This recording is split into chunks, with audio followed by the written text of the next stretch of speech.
So good evening all. Welcome to our statistics course. Today is day 4, module 1, and we have 2 lectures today. First one is by the organizer of the course, Dr. Sayan Das. Dr. Sayan Das is a consultant radiation oncologist at Narayana Multispeciality Hospital, Howrah. And today he will be talking on clinical trial endpoint and outcomes, a very important topic for understanding any article, any trial. You need to know this topic. And I now welcome and request Dr. Sayan Das to start the session. Dr. Sayan Das, please. Hi, very good evening to all of you.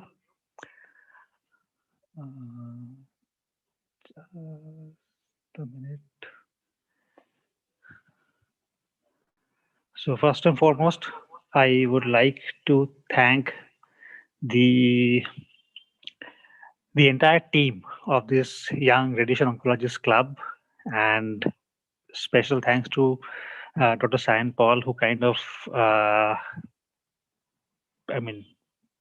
put up this team, collected all the members who were really enthusiastic about teaching various aspects of oncology with special emphasis on radiation oncology.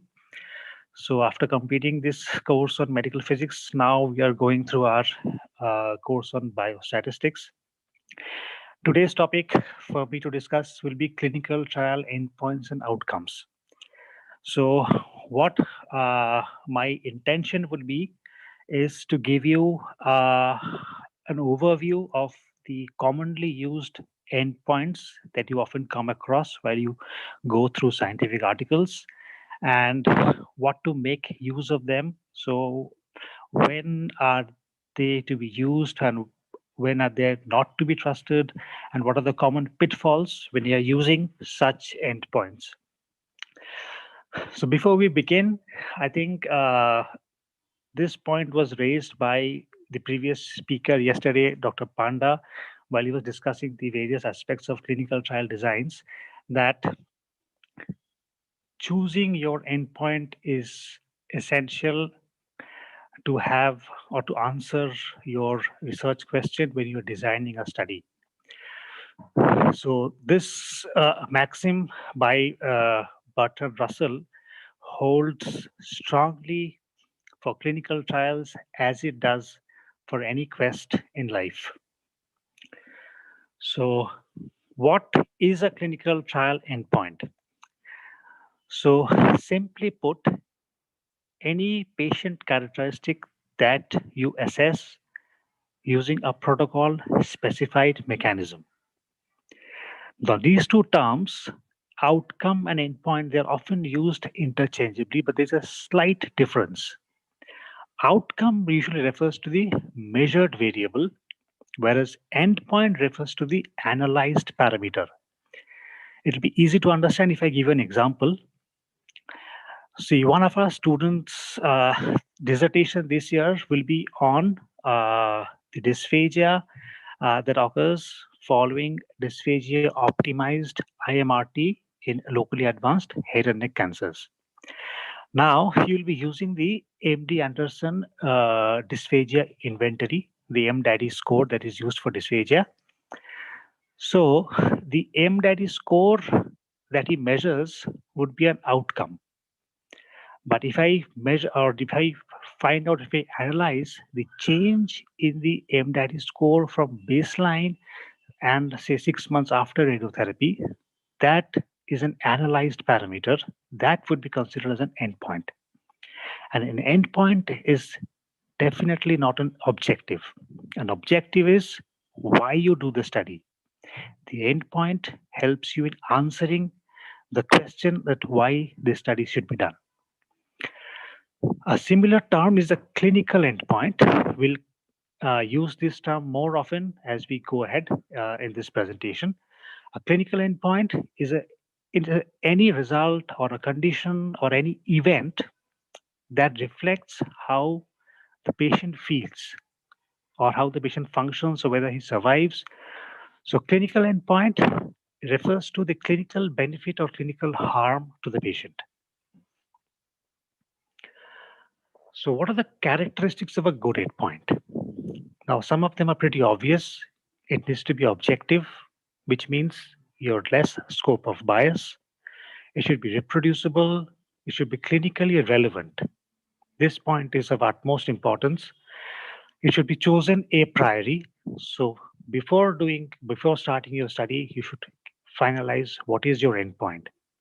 It should be easy to interpret, free from errors of ascertainment. It should be stable, and it should be observable independent of whether the patient receives the treatment or is in the control arm.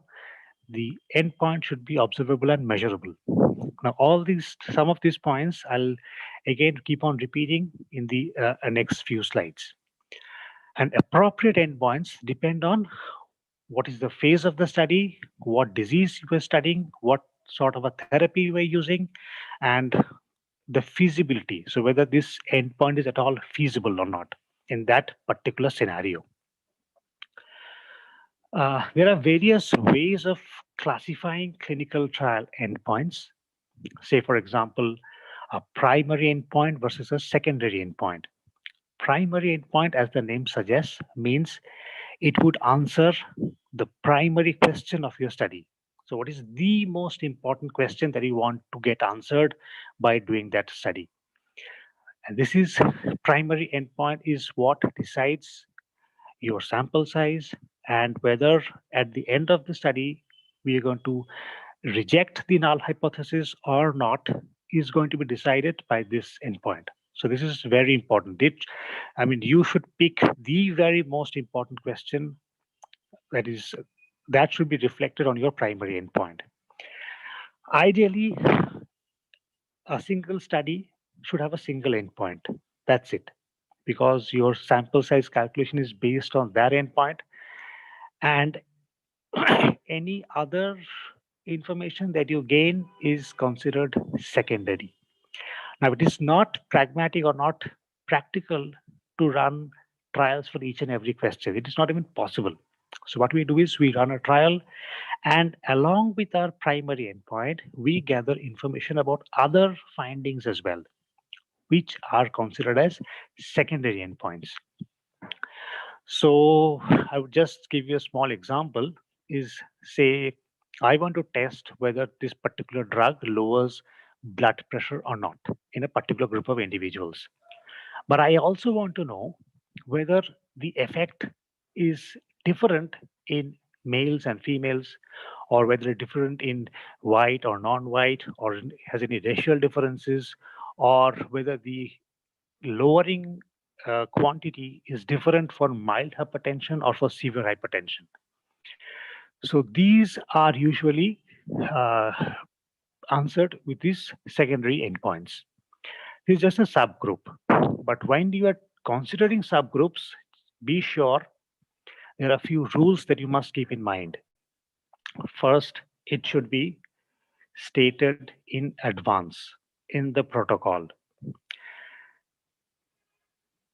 After completing the study, if you keep on hunting for subgroups, that's what is called data dredging. You may end up with some significant p-values, but they are usually not of any value. Uh, it is better not to do too many subgroups because you may find significant values just by chance. You should interpret them cautiously and qualitatively, and you look for consistency.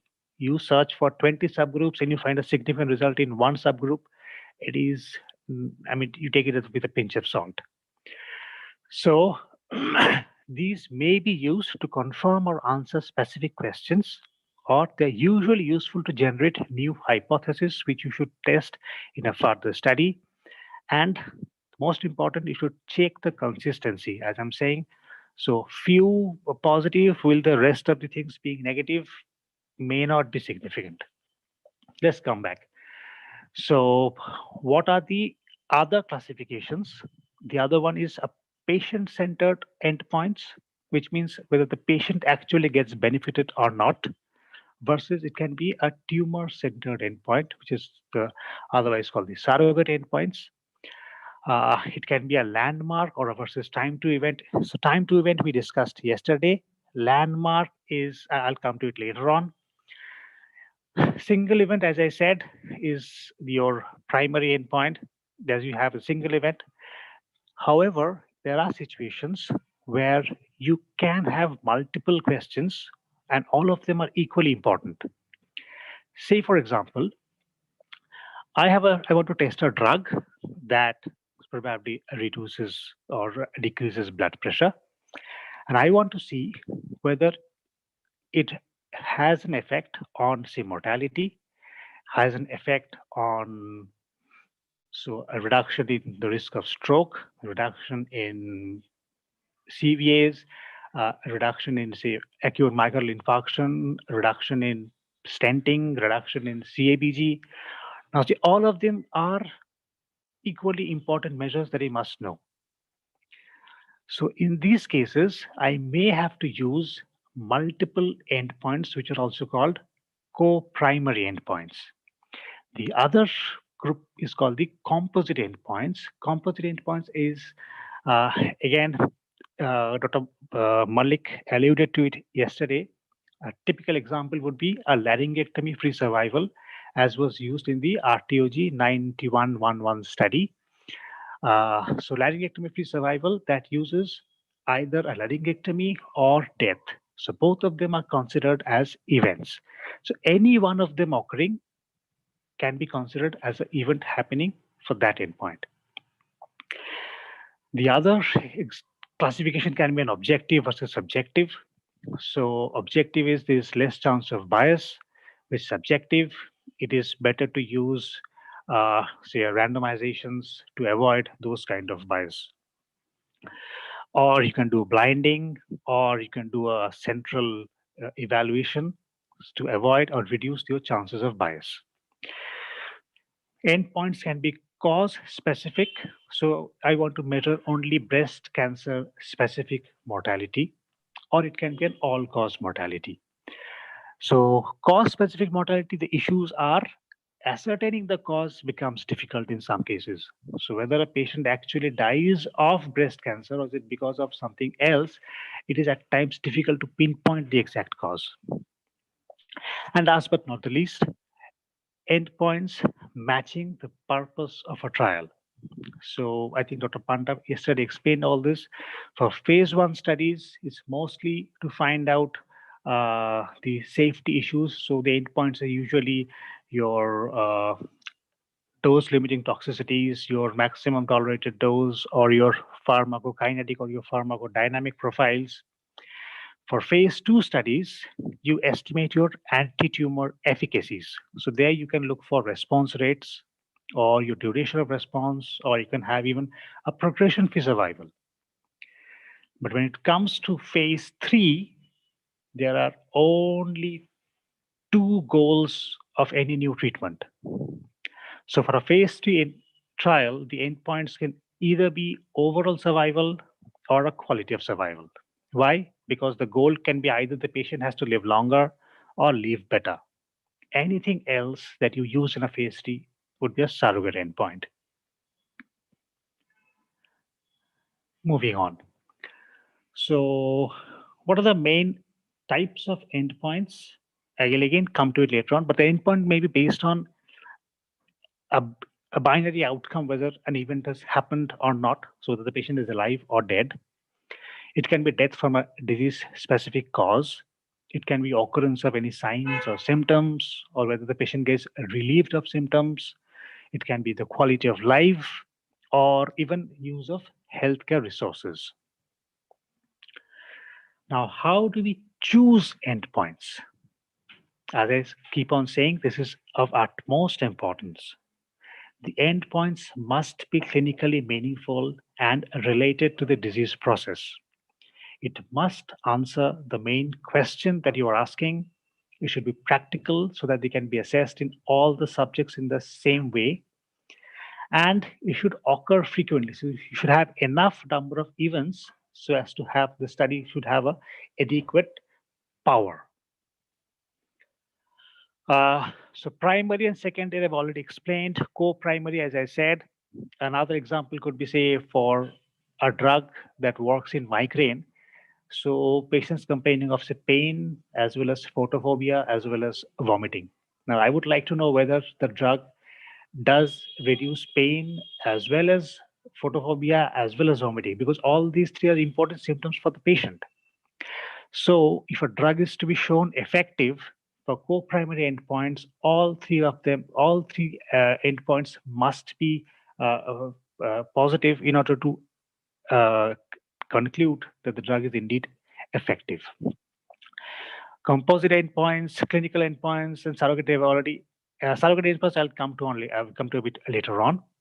The other new term that I'll introduce is the intermediate endpoint. So what an intermediate is, again, it's a characteristics that is intermediate in the causal pathway between an intervention and the clinical endpoint.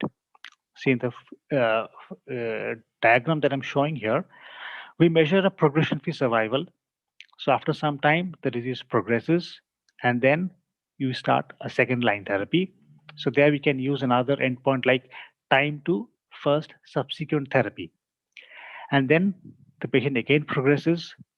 So we measure time to second progression and then further subsequent therapy. So if I consider overall survival as my clinical endpoint, then these time to second progression or time to second subsequent therapy, these are intermediate between the intervention and the final clinical endpoint, overall survival. Now let's come to some of the common endpoints that you will often come across. Overall survival is the reference, is the gold standard for clinical benefit in oncology trials. It is defined as the time from randomization until death from any cause. It is the most, what should I say, the most important endpoint from a patient's perspective as well, because end of the day, it's as I said, for a phase 3 trial, the ultimate goal is the patient should live longer. So it's most reliable. It is precise and easy to measure because even if the patient doesn't come on follow up, you can just pick up the phone, call up the relatives, and find out if the patient is alive or dead. It is not so easy when it comes to other endpoints, say for a progression free survival or or any other endpoints that I'll discuss later on. So, progression, how do you define progression, when exactly the progression occurred? These are difficult to ascertain. But whether a patient is alive or not, or when did he die, these are much easily determined. Again, bias is not a factor, and there's no scope of bias. Either the patient is alive or dead. And it should be evaluated in randomized controlled trials. Historical controls are not really useful. And the other point that I added is measured usually in the ITT population, that is the intention to treat population, is because the dilution that may occur because of the patients not receiving treatment can be minimized using this endpoint. So, when not using overall survival, at times we use some other endpoints which are a substitute to a clinical endpoint, but they are meant to reflect a clinical benefit to the patient or harm to the patient. So, a surrogate endpoint can be a lab measurement, it can be a CT scan imaging, it can be a physical sign, which can be used as a substitute for a clinically meaningful endpoint. So, which is supposedly should reflect how the patient feels or functions or survives. And it must be based on a strong biological rationale. I can give us a few examples. So, pharmacokinetic measurements like concentration time curves for a drug or its active metabolite in the bloodstream. It can be in vitro measurements, say, for example, the mean concentration of antibiotic agents for doing culture sensitivity tests. It can be radiological appearance, as I said, a CT or a PET CT or an MRI. It can be a change in the level of disease markers. Say, for example, CD4 plus count can be a surrogate for complications of HIV. But please remember that a surrogate does not necessarily imply clinical benefit. As someone said, the surrogate endpoints are something a patient didn't know it was important until the doctor said it was. So some of the common surrogate endpoints that we often use are objective response rate, duration of response, PFS, time to progression, disease-free survival, event-free survival, relapse-free survival, or time to distant metastasis or time to treatment failure. I'll discuss some of them with some few interesting examples which may act as a food for thought for you so that you can go back, read, and think.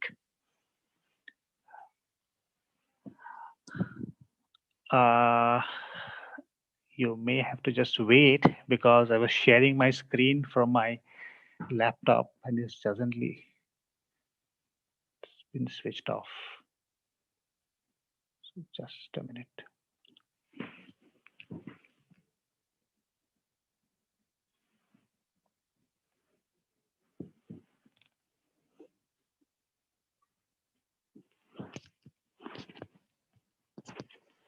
So while I'm just switching it on, is someone having any questions that I can answer meanwhile?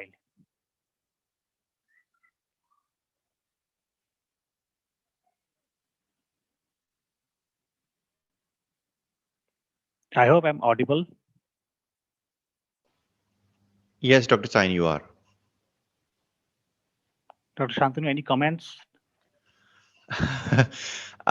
There's only one. I don't agree with your statement that overall survival is the only, as you said. I would say local regional control is also an absolute endpoint. Those two probably. But everything else I agree with. You are absolutely right in everything else. Okay, point taken. Any question from any of the participants?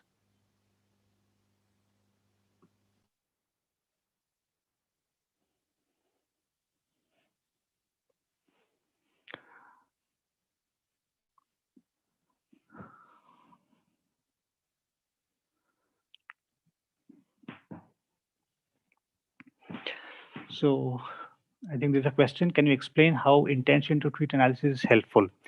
Okay, so I think you're aware there are two kinds of analysis. So intention to treat and power protocol analysis. So in ITT, what is done is you analyze patients based on their randomization, irrespective of whether the patient has received or completed the treatment or dropped out. Whereas per protocol analysis is done where you analyze only those randomized patients who receive treatment as per the protocol. Now, in ITT analysis, the estimate of the treatment effect is usually conservative because of the dilution due to non-compliance. So that's why OS is usually used in the ITT population. Is that clear to you?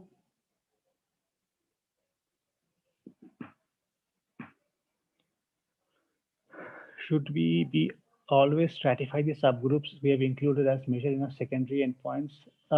Not necessarily, but it is an option that you may use.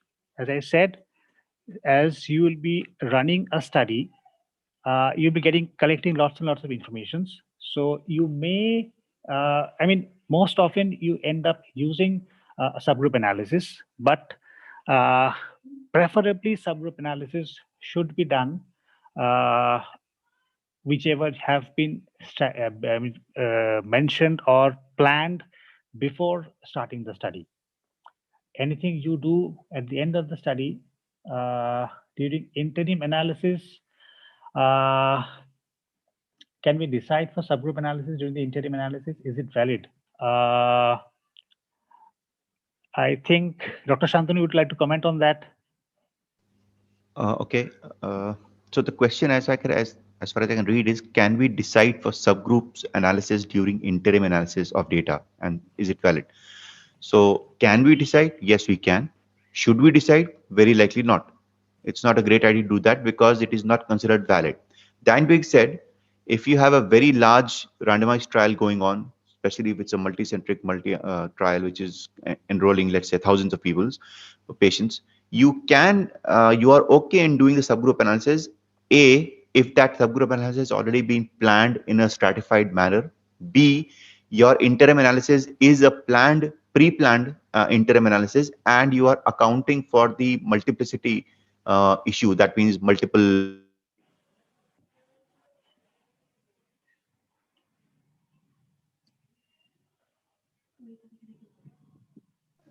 Hello, can you hear me now? I think I was put on mute. Yeah, Am yeah, I? you are audible. So I actually made 3 points. The first being that we should not do it because it's not good.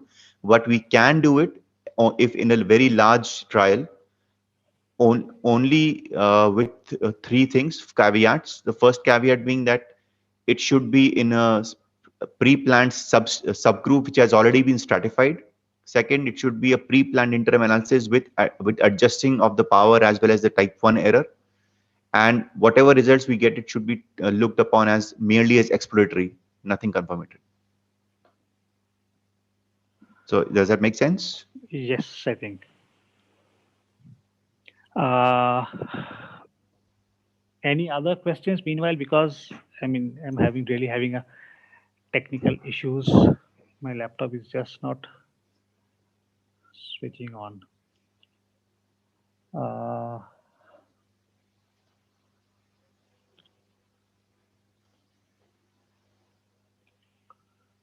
any other questions meanwhile?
I'm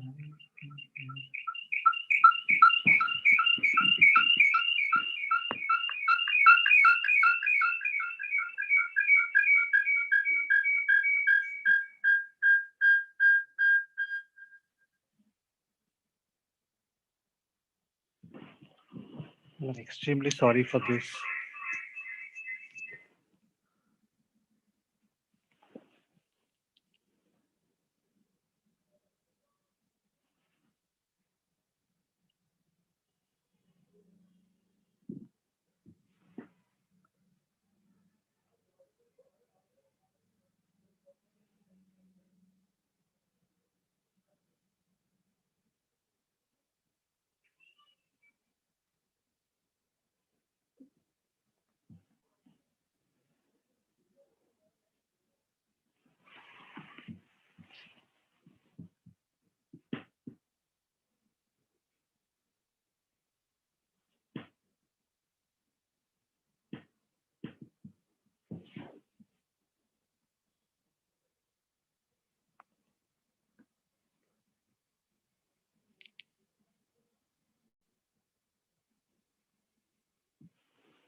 And I've just mailed you my slides. Can you just run it and share the screen? Yes, I got it just now. I'm doing that.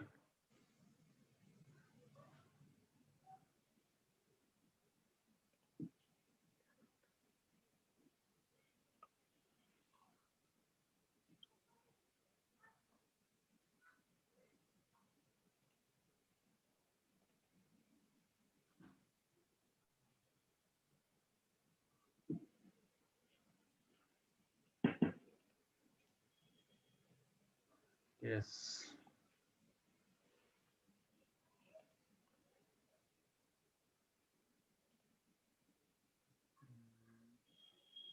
Is it visible now? Yes, yes, it is. It Thank you. was 1 minute. Which slide number it I was? think it was 17 or 18. Yeah, this one I think, huh? This Yeah, one, yeah, right? yeah, yeah. Okay. Can you start the slideshow? Yes. Thank you. Uh, So let's go to the next slide. just a minute. How do I unmute mute myself? Yeah, got it. Okay, thanks. Great. So as I was saying, so why use a surrogate endpoint is because at times it is faster and easier to study. I'll give you an example. So, which leads to faster drug development. So, if you have a really useful drug, uh, getting results showing improvement in OS may take a longer time. So, you have earlier access of the drug to the patients. Since it's faster and easier, it's cheaper, uh, and in some cases, proving effect on the direct endpoint may not be feasible in especially if there is low event rates. Say, for example, for a very early stage disease, so very few people die out of the disease. So if you wait for events for overall survival, it may take a few decades to get your results. At times, it may be more sensitive to your intervention effects. Say, for example, intraocular pressure in glaucoma or your CD4 count for progression to AIDS. Uh, Also, it may be more objective than clinical endpoints. A typical example would be if I want to assess whether a drug works in, say, arthritis. So, an X ray imaging of the joint probably is more objective than assessment of pain asking the patients. But always remember a surrogate endpoint requires validation. Next slide, please. Shayan, the next slide.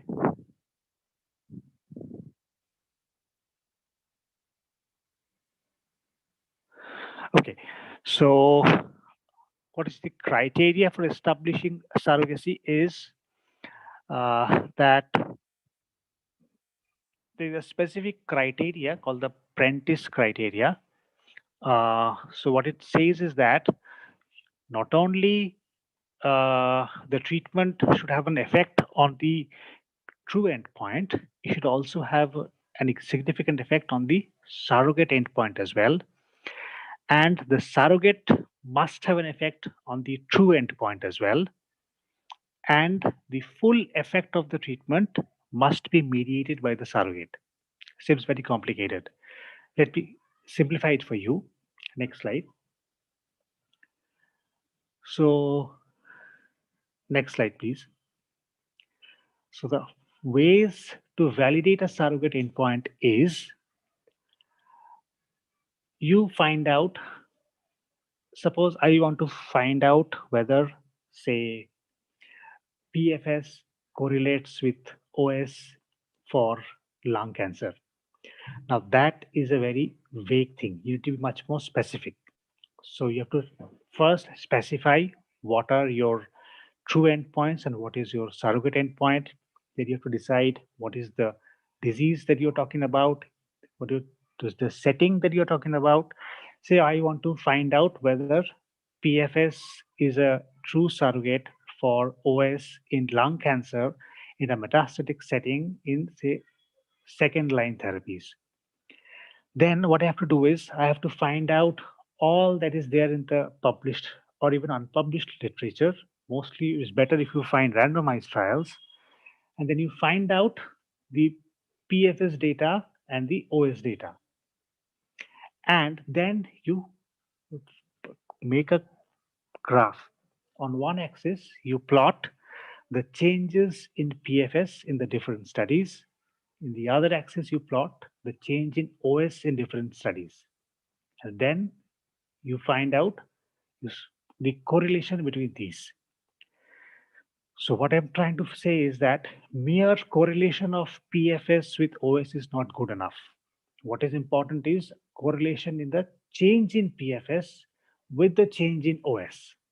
So then only PFS will be considered as a true surrogate if the change in the PFS is reflected in the change in the OS. It is usually optimal to validate in phase 2 and then apply it in phase 3. But unfortunately, what is often seen is it is validated in phase 3s and applied in phase 4s. Uh, Again, this is a bit theoretical, is why a surrogate may not work, is because if you look at this diagram, see the surrogate endpoint may not be in the causal pathway leading to the disease to the true clinical outcome. The intervention uh, probably affects only the pathway that is there in the surrogate endpoint, but there may be other causal pathways.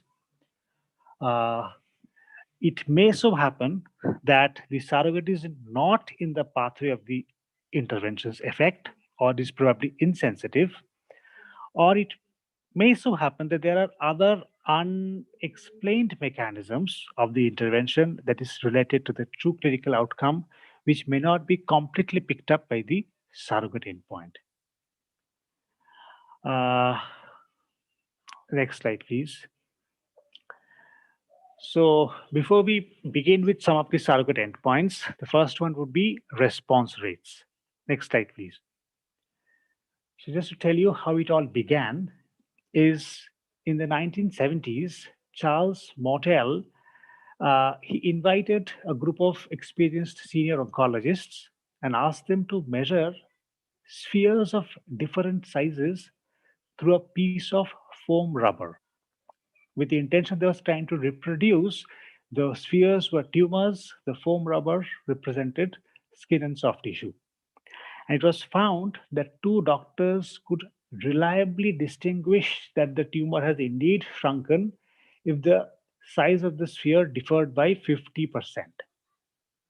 So that gave to this idea, and then the WHO criteria came up in the 1981, which was followed by the RECIST criteria in 2000.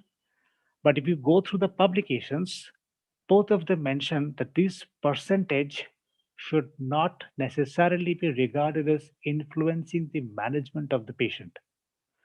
So, what was developed mostly for a working purpose actually became codified as an oncology standard.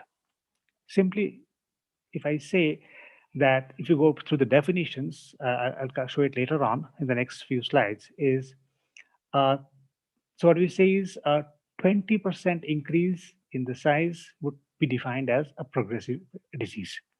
But do you really think that there will be any change in the patient's symptoms or outcomes if it is 19% increase versus a 21% increase? So the cutoffs are arbitrary. It was only meant for operational purposes, but has now become kind of this oncology standard for all trials that we read and come across. Next slide, please. So the first one is overall response rate, which looks at proportion of patients with a tumor size reduction of a predefined amount for a minimum time period. So overall response rate is usually takes into consideration complete and partial response. So it is measured from the time of initial response until a documented tumor progression. WHO criteria took into, it was a two-dimensional, took into consideration the longest diameter and the longest perpendicular diameter, whereas RECIST was a unidimensional, so it is only measuring the longest diameter of the tumor mass, excepting for lymph nodes where it considers the short axis. And overall response rates uh, is more useful if you are studying cytotoxic drugs rather than cytostatic drugs, which is quite obvious. Next slide, please. So the common definitions that we come across is complete response is complete disappearance of all target lesions. Partial is at least 30% decrease. Progressive is will be at least a 20% decrease, with an absolute increase of at least 5 millimeters or any new lesions. And stable disease is which neither classifies as PR and neither PD is considered as stable disease. Next slide. Uh, Just to give you an example, so these definitions are easy to read, but at times are difficult to apply because measuring a tumor is kind of an imperfect art. It's like measuring a cloud. The edges are at times blurry. So, what you measure as progressive disease, I can probably measure it as I will probably mark it as a stable disease. So there is significant inter-observer variability. I just gave you one example. This is a case of glioblastoma. The first image is pre-chemoradiotherapy. Second one is after completion of chemoradiotherapy. The third one is after completion of adjuvant chemotherapy. And the fourth one is 6 months post completion of adjuvant chemotherapy. Now, if you look at B and compare it with A, it seems there is increase in disease, which is at times called pseudoprogression. So someone looking at B would say, oh, there's progressive disease. But it is not exactly so, especially for tumor like glioblastoma, which is so irregular in shape. Some part they may be increased, some part maybe there may be decrease. So it's very difficult to pinpoint whether it's actually a progression or not.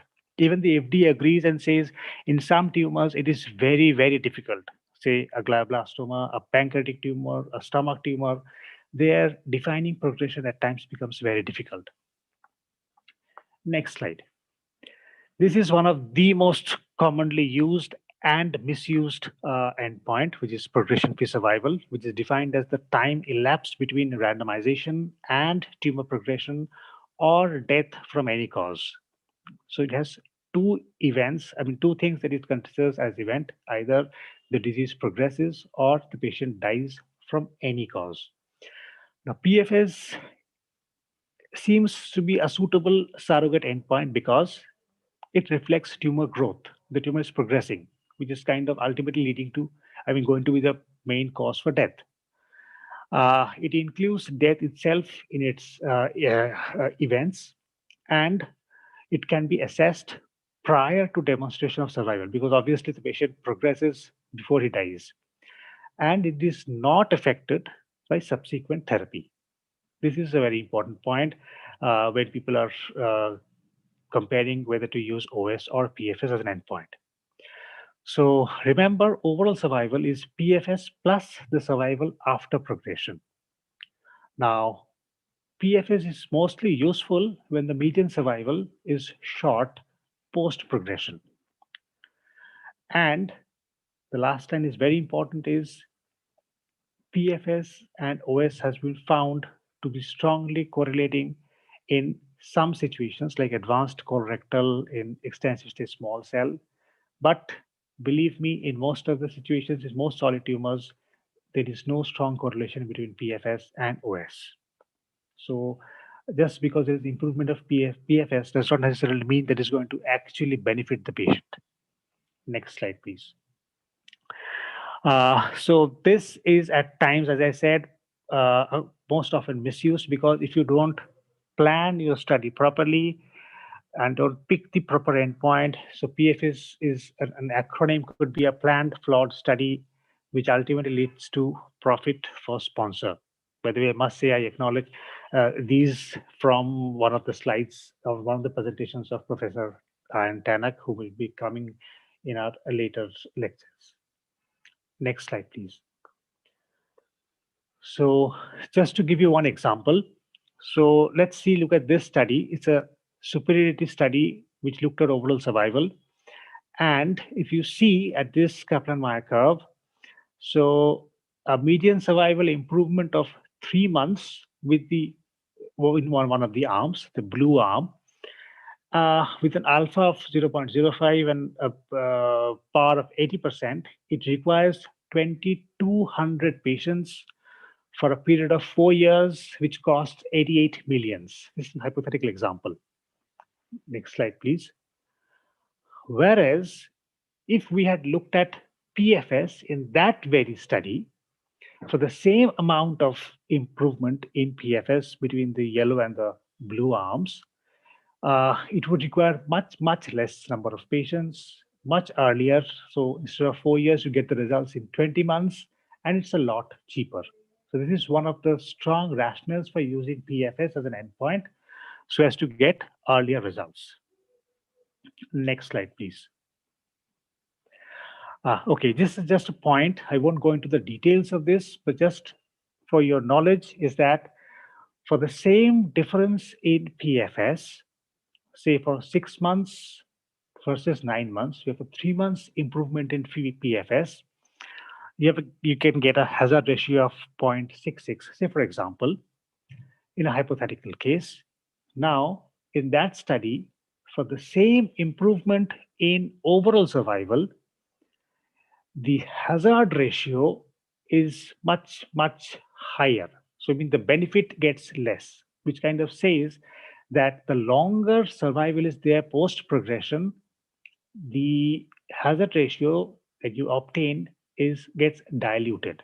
As you see, a 3 months benefit from 12 months gives you hazard ratio of zero point 0.8, whereas a 3 months same benefit from 21 to 24 months gives you hazard ratio of 0.875, which kind of implies that PFS endpoint trials are inherently underpowered for overall survival. Next slide, please. Uh, this is a typical example that is often quoted just to make the participants aware of the uh, proper or improper usage of PFS as an endpoint. In 2008, bevacizumab was given an accelerated approval from FDA for metastatic breast cancers based on a dramatically improved progression-free survival. However, 3 years later, there were 3 other trials that failed to show any improvement in overall survival in the same scenario. And also that the benefit of PFS was smaller in these studies than the initial study, because of which FDA ultimately revoked the authorization of bevacizumab in this setting. So just because there is a PFS improvement does not necessarily imply that there will be an improvement in overall survival. Next slide, please. So this is a common question is why do treatments that increase PFS ultimately fail to improve survival? The most common argument is a post-protocol therapy. So drugs that were given post-protocol probably diluted the treatment effect that led to improvement in progression. The other explanations could be that the change in the tumor size, so a 20% increase is considered as progression, which actually means around a 45% increase in the tumor volume, probably is enough to be defined as progression, but probably is not enough to delay the time of death. Also, the absolute degree of improvement in PFS may be statistically positive, but probably insufficient to be translated into detectable OS differences, but is underpowered. The detected PFS difference is not a true finding. A typical example would be in one melanoma trial, people looked at, it was a pretty old study where when dacarbazine was the standard drug. So uh, people looked at dacarbazine versus dacarbazine plus oblimersen, there's another drug, and they did show a statistically significant PFS benefit. But what the authors ultimately found out, or the investigators found out, that in the test arm, the imaging that was done for documenting progression was done at a later date compared to the control arm. So the progression was being detected at a later date, which probably may have caused the difference in the progression. Also, this may be true in say glioblastoma is when you use some agents, say bevacizumab in glioblastoma, it probably leads to some changes in the tumors, thereby producing a more aggressive phenotype, which causes an aggressive relapse. And the last diagram tells you the fallacy of this post-protocol therapy argument is that if you look at this diagram, with the new drug, you have a slightly more progression-free survival compared to the old drug. But subsequent therapies, if my old therapies produce on subsequent treatment the same amount of survival, then what extra is the new drug doing? Uh, okay, so now two more examples. Again, kind of highlighting the misuse of progression-free survival. Remember, this study was published in Lancet Oncology. Huge number of patients, 1,300 patients, 1B to 4 ovarian cancer, post-surgery assigned to paclitaxel plus carboplatin with or without nintedanib. What they mentioned was the median PFS was significantly longer in the nintedanib arm, 17.2 versus 16.6 months, which actually means 0.6 months, which is around 16 to 18 days. And the authors concluded that this arm had a significantly increased PFS. So probably there is a statistical significance because these are kind of, with so many patients, they are kind of overpowered to detect very small differences, which may come with a significant value, with a significant p-value. But is it at all clinically significant to have a benefit of the 16 to 18 days? Next slide, please.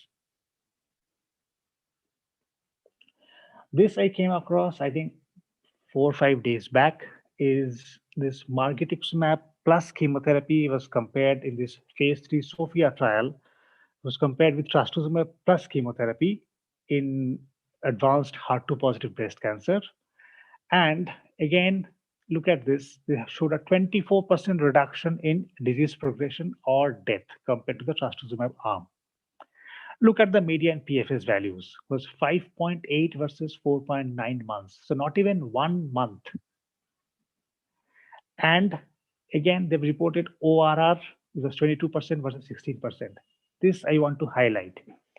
ORR is a useful endpoint in phase 1, phase 2 studies, where you're looking at activity. ORR actually represents activity. You test so many drugs on a phase 2, out of which are the ones you need to test in a phase 3. You decide based on whether the drug is at all having an activity or not. So there ORR plays a role. In a phase 3 trial, reporting ORRs and highlighting them probably is of no use. Next slide, please. Okay, so this is a bit complicated. I'll try to run through it as quickly as possible. Censoring, I think Indra explained beautifully yesterday. So does censoring affect PFS? Probably yes. Is one of the assumptions was that in censoring, in doing time to event analysis, is that patients who are censored are no different from those who remain. But there's a thing called differential and informative censoring. What it means is that probably it is the sick, the frail patients who are kind of stop taking the drug, stop coming for follow-up, whose progression is never documented. And these people are those who get censored. Or probably they're having more toxicity because of the drug, because probably their bodies have less reserve because of the advanced cancer. Now, if you remove the sickest patients or the frailest patients, you probably overestimate the benefit that you show with your drug. Next slide, please. A typical example is the Bolero 2 study, which compared exemestane plus everolimus with exemestane plus placebo for ER positive postmenopausal women who had progressed on a non-steroidal aromatase inhibitor. If you look at the curve above, the curve A, it is the progression-free survival curves. There's a significant difference.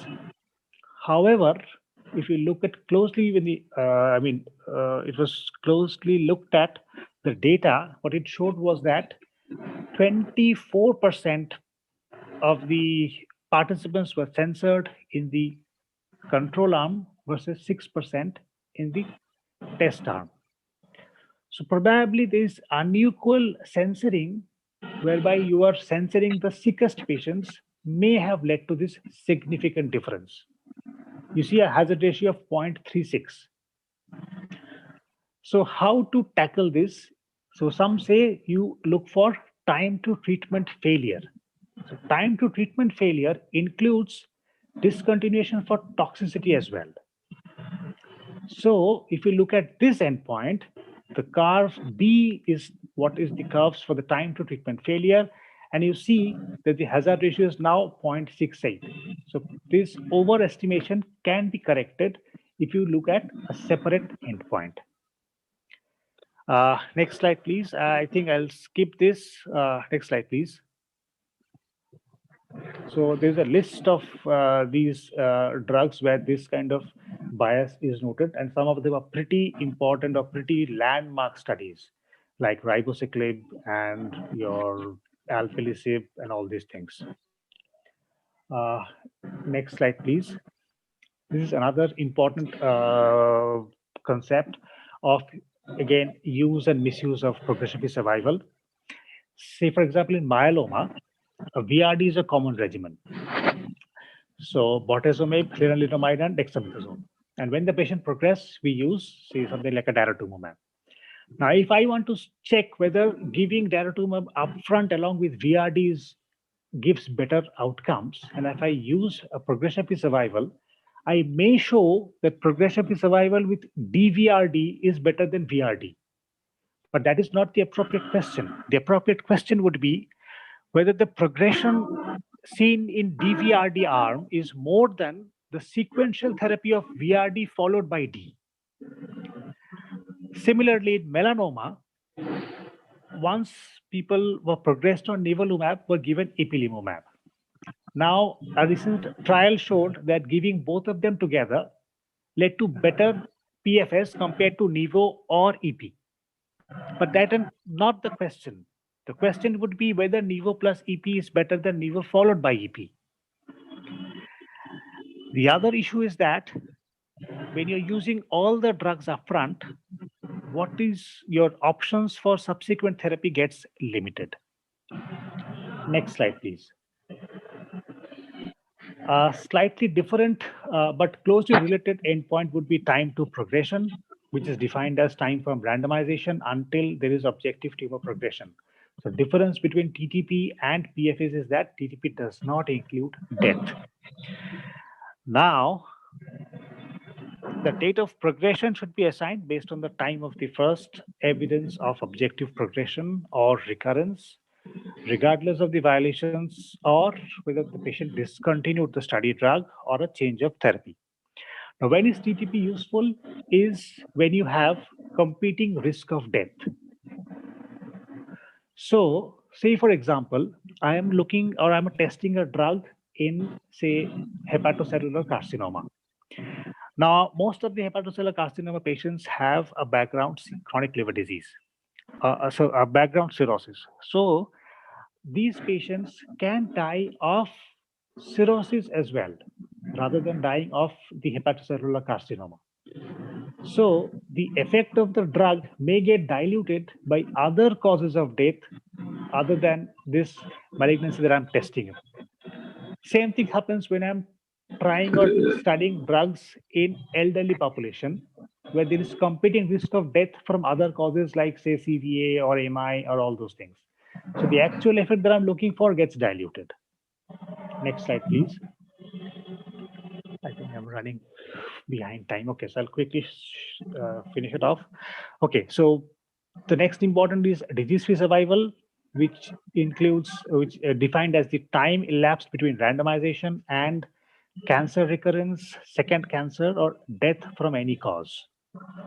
So the difference from PFS and DFS is, as the name suggests, PFS is used in advanced cancers where I do not expect the disease to completely vanish. So there will be some disease, and at some point in time, it will start increasing.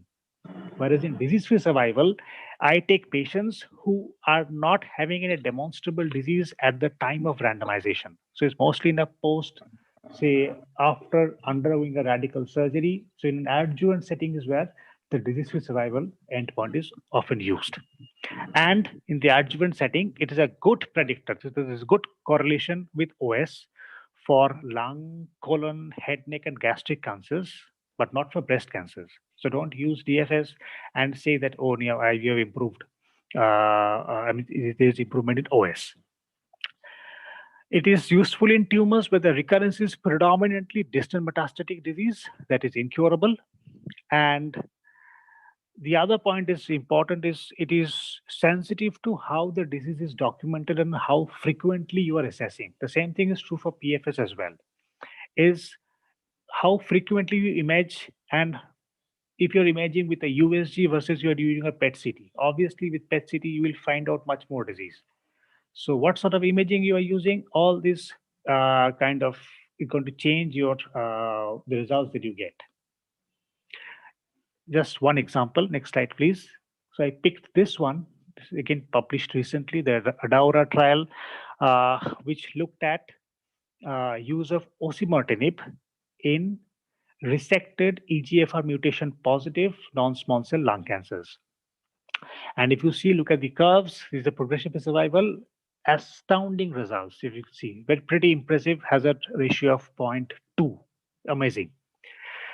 But again, few things you must keep in mind is I've previously shown in my previous slide that DFS is a good predictor of OS in lung cancer, but that was for cytotoxic chemotherapies, which may not hold true for these TKIs. So again, a drug in the adjuvant setting has to eradicate microscopic disease.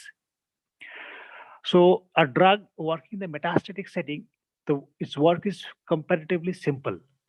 It is either has to shrink the disease or delay its growth. Whereas in the adjuvant setting, the drug has to eradicate microscopic disease as well so as to lead to a long-term survival or a cure. Just delaying recurrence or slowing tumor growth is not enough in an adjuvant setting. That is why you have many more drugs working in the metastatic setting than in the adjuvant setting.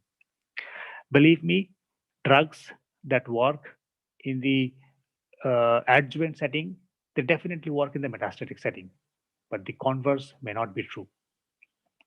Next slide, please.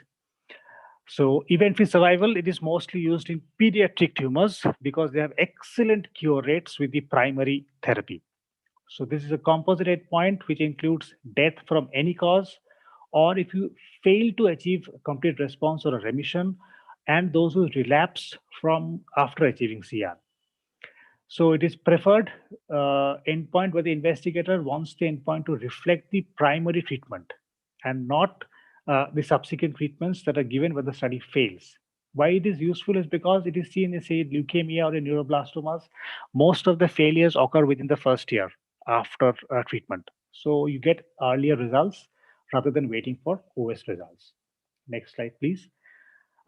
This is, I just picked this because there are several endpoints. I picked this up because this is now being used. You often come across these in early stage breast cancer trials. So IDFS would include is only including invasive disease, and we leave out in situ malignancies because those are mostly non-lethal. So IDFS includes ipsilateral invasive breast tumors or regional nodal recurrences. It includes distant recurrences. It includes contralateral invasive breast cancers or a second primary malignancy or death due to any cause. The other term would be a distant DFS, which includes all invasive ipsilateral breast tumor and regional recurrences, or contralateral breast cancer, and all in situ malignancies. Next slide, please. I think we're coming to the subjective endpoints now. Since the one spectrum was the objective ones, where we looked at these OS and PFS and all those. These are the subjective ones, which are the patient-reported outcomes, which are evaluated directly by the patient by fulfilling a questionnaire without interpretation of the doctors. So the patient himself, whatever he perceives of the disease or the treatment, he fills up the forms, and then you analyze that. So the question of objectivity, again, subjectivity depends on the outcome. Say, for example, I want to test the how analgesic works. So for pain relief. Now, if I measure two drugs and I measure, say, pain relief after 2 days, the drug with a rapid onset of action probably will have a better outcome. While if I want to check pain relief, say, at the end of 15 days, the drug with a longer duration of action will have a better outcome. So commonly used questionnaires in PROs, they assess the symptoms, the functioning, the general health perceptions, the HRQL, as well as perception of satisfaction with the healthcare. Next slide, please. HRQL is a subset of PROs distinguished by this multidimensionality. There is several questionnaires available. The URTC QLQ and the FACT are the most commonly used. It measures the different domains of the quality of life, like physical, functional, social, and emotional status. However, this is a very important line, is there is a very weak and non-significant association between PFS and quality of life. One may assume that if I can delay progression, probably I'll lead to improvement in quality of life. But believe me, there is no such strong correlation as of now. Next slide, please. What are the challenges? There's a lot of missing data because in advanced disease, patient may not turn up in due time to fill up the questionnaires. There is significant overlap between symptoms because of the disease and toxicity because of the drug. So, which is again, the ascertainment of the reason becomes difficult, which makes standardization and interpretation of PROs quite difficult. And there are lots of issues with the interpretation. So so if you fill up a questionnaire, it'll give you a score. Now, if I see the question, so PRO, so with the treatment, the score improves by say 20 points. So how do you interpret that? The other issue could be that some particular positive result that you get is probably one of few of the items are probably driving the improvement. So how to interpret those things are there is still evolving, and there are various issues with that. Next slide. This is again an evolving field of health economic endpoints where people compare the quality of life in different treatment groups or the costs of care. So this is relevant in the approval of new therapies. So there are two main measures. You look at quality adjusted life years and the cost, and combine them to give a cost effectiveness ratio. Next slide, please.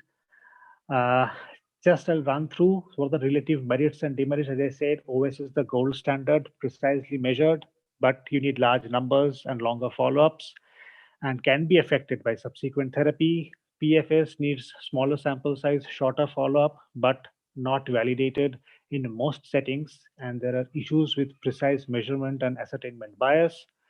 It is affected by censoring. Time to treatment failure is useful where toxicity is as serious as the disease progression.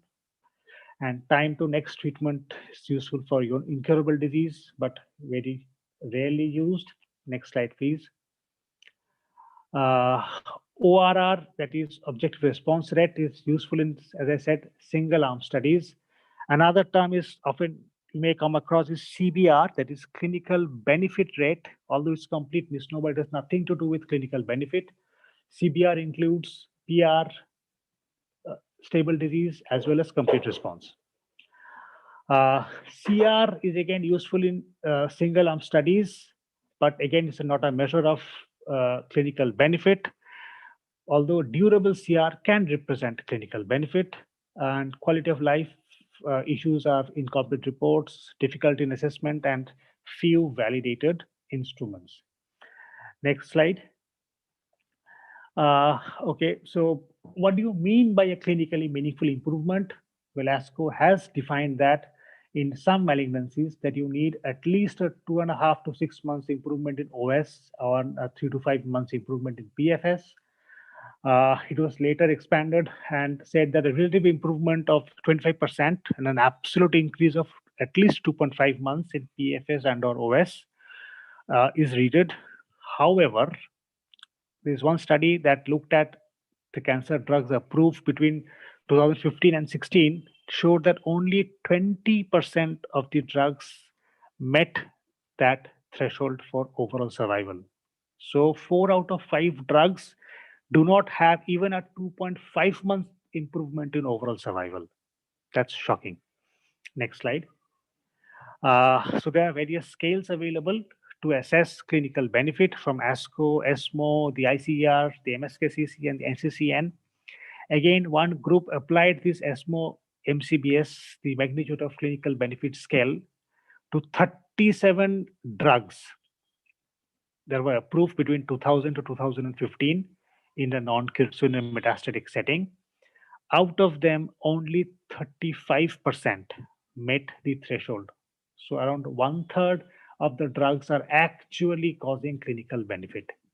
Next slide, please.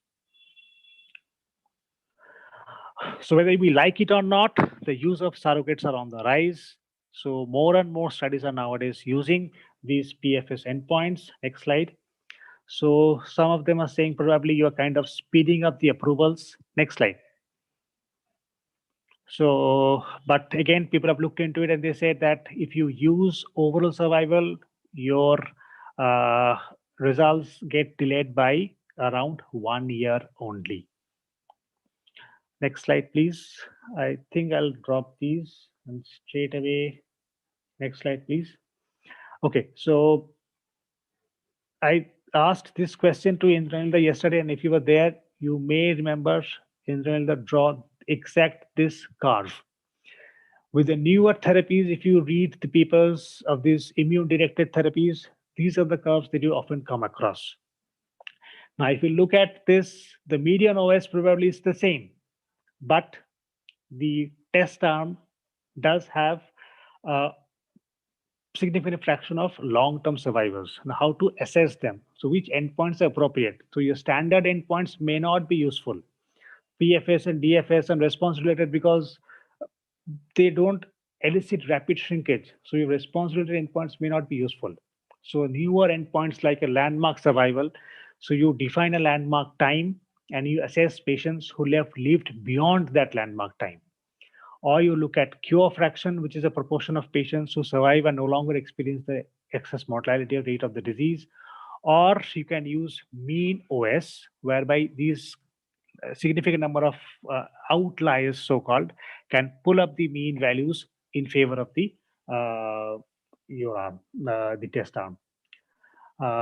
Next slide, please. I will skip these screening trials because I'm running late. Next slide, please. Next slide, please. I'll avoid these. So to conclude, careful selection of endpoint is essential. OS remains the gold standard. Surrogates are useful, but they require validation. QL can serve as an endpoint, but it needs methodological improvement and standardization. And newer metrics like mean OS and cure fraction and this landmark analysis may be appropriate for your new cancer therapies. Next slide, please. This is just food for thought for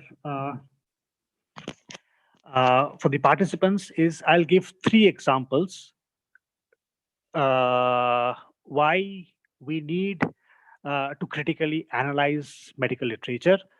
So 3 papers on small cell lung cancer, which is a lethal disease, published in the same journal, JCO.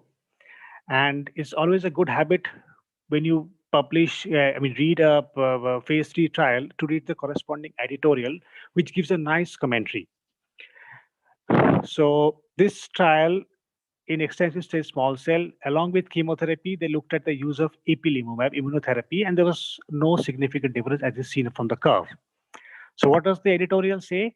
That although overall survival was not improved, recent data suggests that immune checkpoint blockade with dual CTLA4 and PD1 inhibition may be a more effective. So they want further studies, right? Next slide, please. Same setting, instead of immunotherapy, this study looked at using bevacizumab along with chemotherapy. Again, no difference in overall survival. What does the corresponding editorial say? A non-significant improvement. I'm not sure what is a non-significant improvement is, because if it is non-significant, it can even be harm. Next slide, please. This again published in JCO, same setting that looked at using along with chemotherapy pravastatin. Again, this was a negative study, but look at the corresponding editorial. Additional prospective trials of statins to improve survival in other cancers are likely not justified. You see the stark difference in attitude. Pravastatin is probably costs 0.0001% of what ipilimumab or bevacizumab costs. So if any one of them become positive, pravastatin had the usage would have been maximum with pravastatin.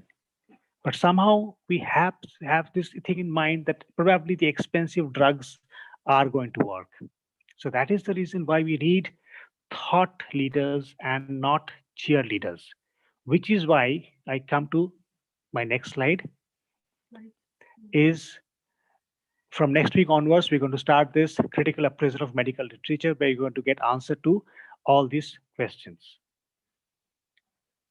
So I think that's it. Next slide, please. And I will be happy to take questions if there are any.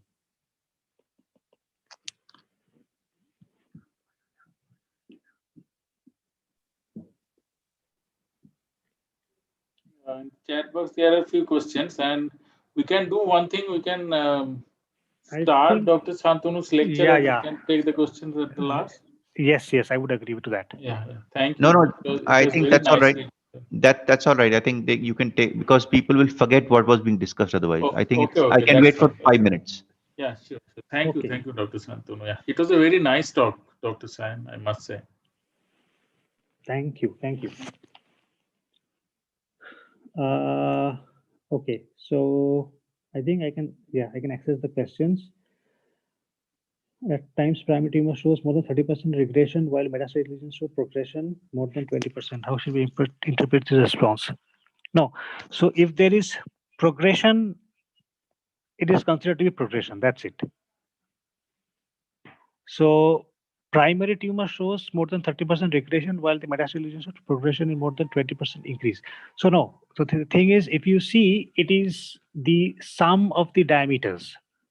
So if the sum of the diameter is more than 20%, you call it a progression. Or if there's a new lesion, you consider it as progression. In an audit, is PFS measured from the day of the start of treatment or day of diagnosis? Measurement of start of treatment. Okay, so I think this is from Dr. Lal. So Dr. Lal, by audit, you mean a retrospective audit?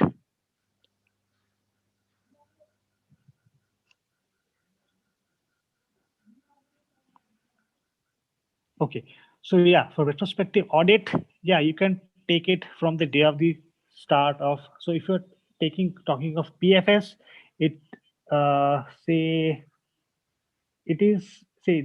a lot of different definitions for both PFS and DFS. So you take a definition and you follow that. Dr. Sayan, may I interrupt? I would like to just make a point here. Yeah, go ahead. For Dr. Lal's question. Dr. Lal, it is non-standard to use the endpoint of PFS in any retrospective audit. Nobody should do that. It is wrong. It is incorrect, because PFS is amazingly sensitive to measurement matters. how you're measuring it, which modality, what frequency, at what time point. So these cannot be standardized in any retrospective audit by any measure. And hence PFS, the use of PFS in any retrospective audits is not recommended. Uh, this is a power PFS. Okay, I'll do that at the end because I have to again go back to the slides. Sophia trial is not 1 month but 9 months. I think it is 1 month only. Yeah, I already answered that. I have given him the, I had got given Dr. Sajal the URL also, he could read that.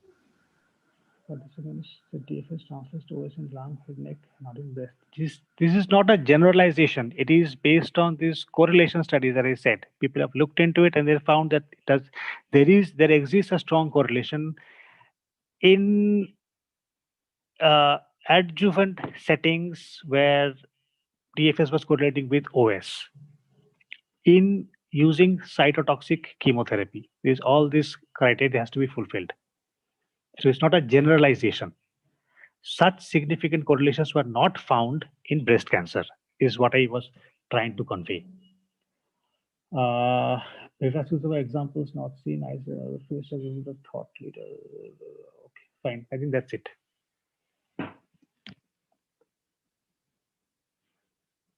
Dr. Shantanu, you can start, I think. Okay, thank you. I'm extremely sorry because No, I no, not at all. took up a lot of your time. No, not at all. It's all right.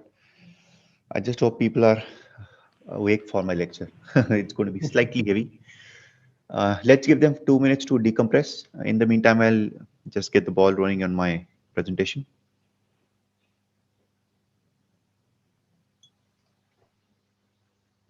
So I'm sharing screen now. I hope it's fine. Is my screen visible now? Yes, yes. Okay, and I'm audible, I'm hoping. Yes. Thank you.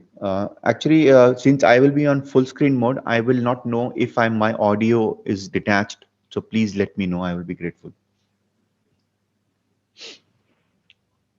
All right. Thank you. I'll Yes. begin. Yes.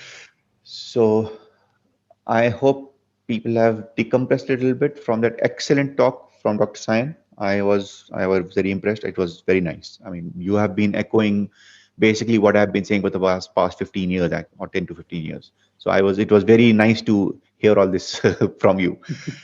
Uh, so my talk is going to be on systematic reviews and meta-analysis. It's going to be a primer as usual. It's going to be a bit long. I'll try to finish it in 1 hour, hopefully. So when I started teaching these two students, the one of the first questions people usually ask is, why do we even have a review? Why reviews? Why meta-analysis? Why do we need them? I mean, we have randomized trials. We have phase 3 randomized trials. There are so many of them being conducted now.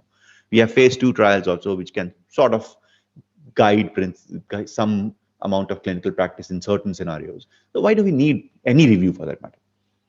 So this is just, I mean, this is not a Q&A thing, but usually I like to ask my students, what do you think, how many papers have been published so far, or what is the rate of publication? And so this is basically, there's no Q&A now. It's just, I'll just tell you answer. Apparently, the global scientific output doubles around every 9 years. So every decade or so, you have doubling of scientific output. And this is in all sciences. I mean, in all the branches of science, not arts, not history, not philosophy, science. This is the curve which shows from around 1980 to around 2012, the rate of growth has been basically exponential. You can see that there's a very nice exponential fitting of the curve over there. And the 2015 STM report basically said that around 2.5 million new scientific papers are published each year. And in 2009, the 50 million mark of publications had been passed. This is in 2009, which is 11 years back. Probably it's now around 70, 75 million. I have not read any article after that, after 2016, which has actually dipped into this. But if we take the earlier one of 2009 and doubling of 10 years, and now it's 2020, so probably we've reached the 100 million mark, or maybe even crossed it, assuming both these statements are valid. So the question then is, how do we collate information from so many publications? Even if you take a niche branch such as radiation oncology, which is a pretty niche branch.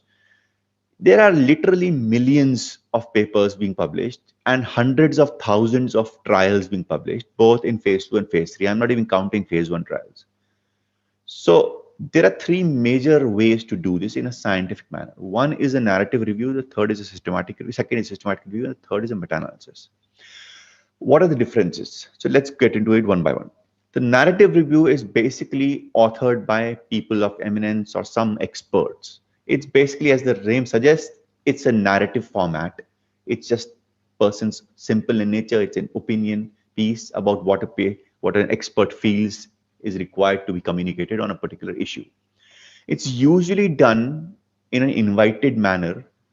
And it's not really considered original research because it's not original research. It's usually invited by journals from world-renowned experts, and it's usually the expectation is that they will shed some light on some controversial topic or some issue where there is little literature or there is little standardization of procedure or treatment or literature in general. Now, since it's an expert opinion and nothing more than that, it's basically not transparent about why they have included certain studies and chosen to, reflect certain studies in their bibliography and why they've not chosen other studies and why some were included, why were excluded. So it's basically a personal opinion. Now, as personal opinions go, expert opinion is not unimportant. I mean, biology and medicine is a biological science, and biology is less objective and more subjective science. So that's fine. A clinical experience does play a huge role in clinical practice. However, despite it being offering some kind of unique experience insight, there's a huge risk of bias. And by bias, I mean both methodological, as in why certain studies were included, why not other studies, were the studies included correct, were they appropriate, why were other appropriate studies not included, and cognitive. I can always choose the studies, cherry pick the studies which I want to choose because I want to highlight my point. I want to basically highlight my stance. So because of this, it's basically considered as eminence-based medicine. And amongst that pyramid of evidence, it's basically not even considered level 4 evidence. It's really low on the pyramid, which is fine. So the next is what is systematic review and meta-analysis. So there are multiple definitions of systematic reviews. This is from the Cochrane website. You can go and read up there. Maybe they've changed a little bit. I like one of the definitions by David Moher. I like this basically says that it's a scientific strategy to limit bias in the assembly, appraisal, and synthesis of all relevant studies on a particular specific topic. So please pay attention. Systematic assembly, appraisal, and synthesis of all relevant studies on a particular topic. Now, that means a systematic review will include or should include a clearly stated objective with predefined eligibility criteria for the studies being included or excluded. It should have an explicit reproducible methodology. If somebody says, I have done it in this manner, other people should be within reasonable limits, should be able to reproduce the same results. They should get the same amount or number of studies. If somebody is getting with this particular search strategy and an excluding criteria, if the author gets 1,000 studies and then pares it down to 100, and I'm getting, let's say, only 500 studies or 5,000 or 3,000 studies, then there's something wrong. They have not explicitly stated whatever is required for me to reproduce it. Then somebody has to perform a systematic search strategy that attempts to identify all the relevant studies on that issue, on that topic, all the studies. Then you assess the validity of the findings of those studies which you have included, whether they are valid, whether they should be included or not. And then you systematically synthesize whatever you wanted to synthesize and then present your data in an article format. This, in a nutshell, is a systematic review. So what is a meta-analysis? A systematic review can be conducted without doing a meta-analysis. A meta-analysis is basically the quantitative component of a systematic review. It is optional. It need not be done. In fact, Cochrane, one of the largest and the most robust, most believable purveyors of systematic reviews, routinely prints out systematic reviews saying that they could not do a meta-analysis because they did not find the study structures or the study included to be robust enough. And that is absolutely fine. The fact remains that the meta-analysis is basically the quantitative statistical method which helps in combining the results of several independent studies. This that so-called synthesis part. If you're doing it quantitatively, that's the meta-analysis. If you're doing it qualitatively, that's just a systematic review. Why do we need to do that? What is the advantage? The advantage is you can pool a lot of studies. So if you have 10 different studies having between 50 and 100 patients each, giving conflicting results, now you pool all those studies and now you have around 1,000 people. So you have increased power, which means your beta error will go down or type 2 error will go down, which means you can detect a true difference if there exists any. There is a potential of detecting that. However, one should understand that a meta-analysis should always be done in the context of a systematic review. It should not be done outside of a systematic review. You can do a systematic review without a meta-analysis, absolutely fine. But please do not do a meta-analysis directly by combining 10 different studies, whatever you felt was there. No, you need to do a systematic review first, and that is critical. So meta-analysis basically consists of three parts. You will have some kind of pooled estimate from the studies which you have pulled together. And of course, the point estimate is not enough. We need a confidence interval for that treatment effect estimate. Then you'll have a test of significance. Ideally, the test of significance and the confidence interval should be complementary to each other, ideally. And third, you will have a test of heterogeneity, that whether the studies you have included, are they valid? Do they meet the heterogeneity? Do they meet the homogeneity criteria or not? We will get into this one by one. So there are two forms of meta-analysis basically. One is called as a summary meta-analysis. This is one of the most commonly performed meta-analysis. You basically take the summary statistics gleaned from various published studies and pool together to estimate some effect size. For example, what is the mean decrease in blood pressure, or what is the mean decrease in glucose values, or what is the median overall survival, or whatever your endpoint is and your effect size is, whatever you're trying to look at. You take all the published literatures, sift through them, find out which are the ones which are valid and relevant to your study, which are the question you are trying to address, and then you take that summary measure from all these studies and try to pool it. The other and the more important is that you can actually try and contact all the other articles and the authors of all the other published studies, and then use the actual raw data from the individual patients in all of these studies and then pool them, which is obviously a much more robust method of doing things. However, the individual or IPD meta-analysis usually takes a lot more time, energy, resources, people, money, which is why it is not done so lightly. But these are the two major forms of meta-analysis you will find in the literature. Most common is the summary meta-analysis. So the difference between a systematic review and a narrative review, to sum it up, sort of, is a systematic review has a more focused question. It has definitely a much more well-defined criteria for inclusion and exclusion. Narrative reviews don't even give that. Why I'm taking certain studies, why I'm excluding other studies. There is a well-defined search strategy, which ought to be reproducible and comprehensive. Narrative reviews obviously don't care about these things. They don't even do a search strategy. Systematic reviews actively look for bias and try to reduce it, and hence makes it reproducible. Narrative reviews are exact opposite of all this. And as I already mentioned, a systematic review is basically, a meta-analysis is basically the quantitative component which you might want to add on to a systematic review if you want to have a summary pooled estimate. It should always be performed in the context of a systematic review. Worth repeating again. So what are the steps of a systematic review and or a meta-analysis? The meta-analysis will be done only after systematic review.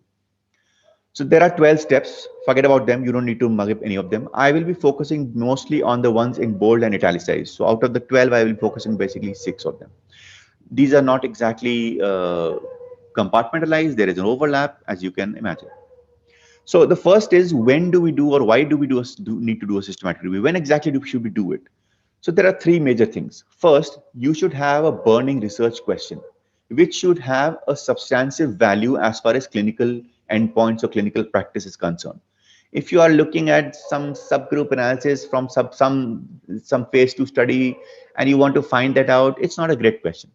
You should have something which would affect patient care outcomes in some manner, hopefully, or address some concern which has been burning for a long time.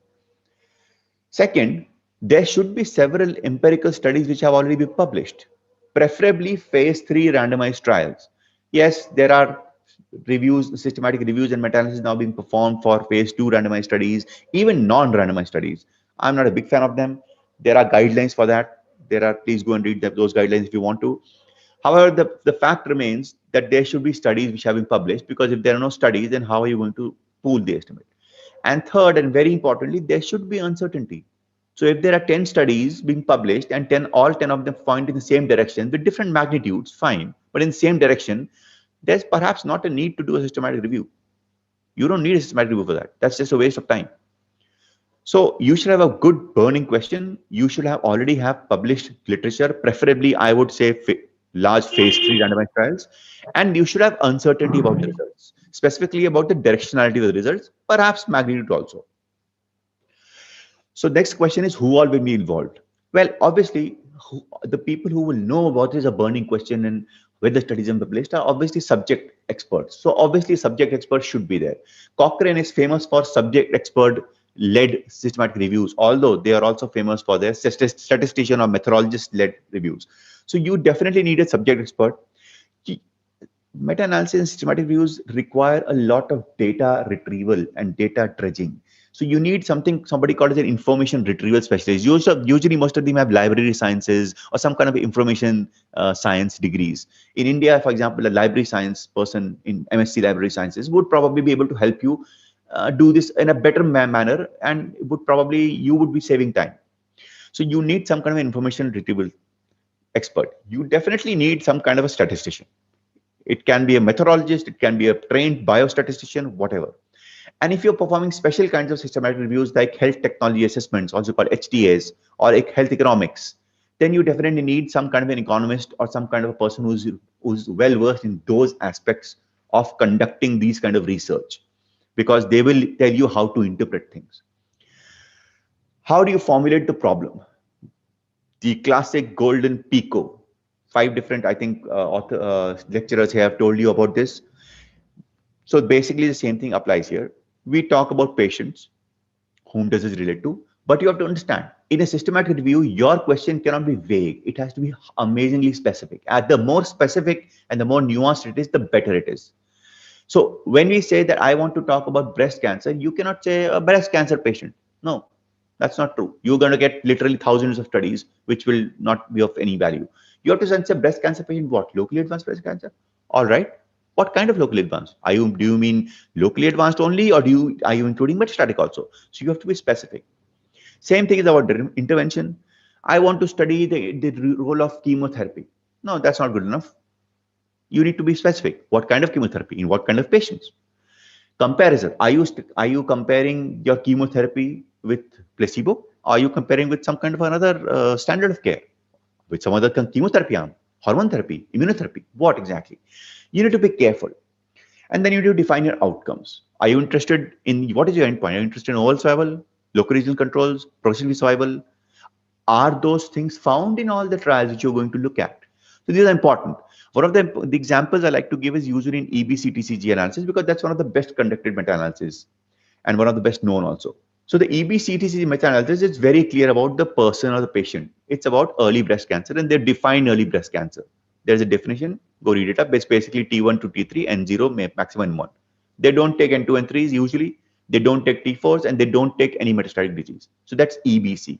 They have defined it. The patient group is defined. They also defined between 18 and 65 or 70. I think they've expanded to 70 years old. So they've defined the patient population. Intervention. Now, there are EBCTC has conducted multiple meta-analysis. The first one, and this is a brilliant thing, was on chemo. It was whether chemo is helpful or not. So it was chemo versus no chemo, or chemo versus placebo. They found out that yes, chemo was helpful. Then they refined it further. The second one came out on anthracycline versus non-anthracycline. And then they refined it further, taxanes versus non-taxanes. So you see, if you can conduct, like in EBCTC, is a global organization, a huge organization, and they went about it very systematically. Over a period of 15 years, they conducted and reported these 3 or 4 meta-analyses. So if you can do that, fine. If not, you need to stick to a very specific question. This is basically what it is. So these steps define exclusion criteria, develop search strategies, locating studies, selecting studies, data extraction from studies. I am not going to touch upon these for a very simple reason that this is part of what I would teach if I were trying to teach somebody how to actually conduct a meta-analysis. However, we are trying here to teach you how to read or interpret a meta-analysis. So this is not very important to you. These are important steps nonetheless, but not the purview of this lecture. So let's start from here. How do you assess the study quality and how to report and present findings? So assessing of study quality is done by first qualitatively by appropriation of the study design to the research objective. Do you want to take only phase 3 studies, randomized trials, or do you want to include randomized trials and non-randomized trials? I would definitely not recommend that because if you do, you're going to have a lot of problems. Are you going to take randomized trials with a phase 3 or phase 2 or both or none? Which ones? You have to decide. You have to make that judgment call. Are you going to take observational studies? I would definitely not recommend taking observational studies with the experimental studies or intervention studies because there are several guidelines for that. But you need to make up your mind what kind of study design is going to best address the research question which you have in mind, for which you are trying to conduct a systematic review. You have to ascertain the risk of bias. This is usually done by using the choice of outcome. Is the outcome measure or the endpoint PFS or overall survival? Is it local regional control or overall survival? Is it local regional control or some other specific like cause-specific survival or larynectomy-free survival? So these are important points. What is exactly the quality of the intervention? Was it done under a trial setting or was it just single institutional experience? This will affect the quality of the intervention. And the most important thing, what is the statistical heterogeneity? I will come to this later because this merits a whole 2 or 3 slides on its own. Then various reporting guidelines exist. I would strongly recommend that you check out 2 major resources. One is the Cochrane group and the other is the Equator Network. You can find this from the Equator Network. I've taken this from the Equator Network. For systematic reviews, you have the Prisma guidelines and their extensions also. Please go through these very carefully because this is currently the bare minimum required for you to publish any systematic review and or meta-analysis in any major journal or even minor journal actually. So like the randomized trials are the consort guidelines, the systematic reviews have the Prisma guidelines and they have extensions, so go through the extension also. Now let's come to the interpretation of meta-analysis. Bias. When I talk of bias, I am not talking of cognitive bias here, although that may be a component that I may choose what to do this, or I've chosen this, or why I have not chosen this. What I'm talking is actually methodological bias, which can be more addressed more statistically. Now there are multiple forms of this. I will basically choose 3. One is selection bias, which is evident because people choose the studies which they want to choose, and you want to eliminate that bias or at least minimize it as much as possible by being upfront in before you even do your search strategy. You have to say what inclusion and exclusion criteria are you going to choose as far as the studies are concerned and or the patients are concerned. Second is the attrition bias. This is most often due to a lack of follow-up, but it can also be due to patients dropping off, or it can be also due to because patients died because of toxicity. So one needs to make sure that we address this kind of bias. And the third and an equally important bias is a reporting bias. Now, one of the methods in which we assess the bias, especially reporting bias, but other forms of bias also, is something called as a funnel plot. Now, I'll walk you through this. It's a slightly busy slide, but I'll walk you through this. Forget about the writing. Just follow what I'm saying and follow my pointer, please. That'll be more useful for you. So the concept behind the funnel plot is that in an ideal universe, you would have infinite amount of studies being done, both small studies and large studies. The small studies would have a lesser precision. That means wider confidence intervals and probably a larger effect size because small studies cannot detect anything else. And the larger study would have a lower effect size, but a tighter confidence interval. That means more precision. So in an ideal world, if everything was being reported, everything was being done and published and reported, you would find that there would be almost equivalent or equal symmetry between the line of equivalence and how many studies report a positive effect and how many studies report a negative effect. That means equal number of studies would be found on both sides of the line of equivalence. You would see that there will be more robust estimates in the larger studies, which would be found here at the top, and they'll be the least robust or most dispersed, or that means least tightest, the widest confidence interval in the smallest studies and the low quality studies. This would be ideal because this resembles an inverted funnel, hence it's called a funnel plot. But what happens in B that you find that there is no publication of small studies because the journals reject them. They say, no, your study is small enough. You have 30 patients, you have 40 patients, you won't publish them. Or your studies are reasonable, but it is not. There is a publication bias because you have a negative result. You don't yielding positive results. So these kind of publication biases will yield a funnel plot like this, that only the large studies and positive studies will basically be published. If you have some studies in the last C, if you have some small studies, they would still be positive. They will not be negative. You'd find that there is no small negative studies here. You still have large studies here, even though they're negative because they're large. But by and large, there is a preponderance of large studies and or positive studies. So these are examples of funnel plots showing some kind of publication or some kind of bias in publication and retrieval. Now, why I'm showing you this is because the inverted funnel shape comes only when you are using the standard error in the y-axis. If you use variance in the y-axis, you don't get a funnel plot, you actually get a parabolic plot. You will find, why I'm showing you this is because you will find these kind of plots in certain articles. So you should not be confused. Oh, this is a funnel plot, but it doesn't look like a funnel plot. It looks like parabolic, or it looks hyperbolic. Look at this. When you're using reciprocal of standard error, which by the way is 1 by standard error is precision, or you're using inverse variance, this is basically a hyperbolic plot. You can find these plots, especially in the older versions, literature from mid to late 90s and early 2000s. So you shouldn't be confused. That's why I'm going to show you an example of what it might look like. So it depends on what the y-axis contains. So, but the problem is funnel plot is not a foolproof method of detecting bias. It's a reasonable method of detecting bias. It's the best, probably one of the best methods we have as a graphical representation, but not foolproof.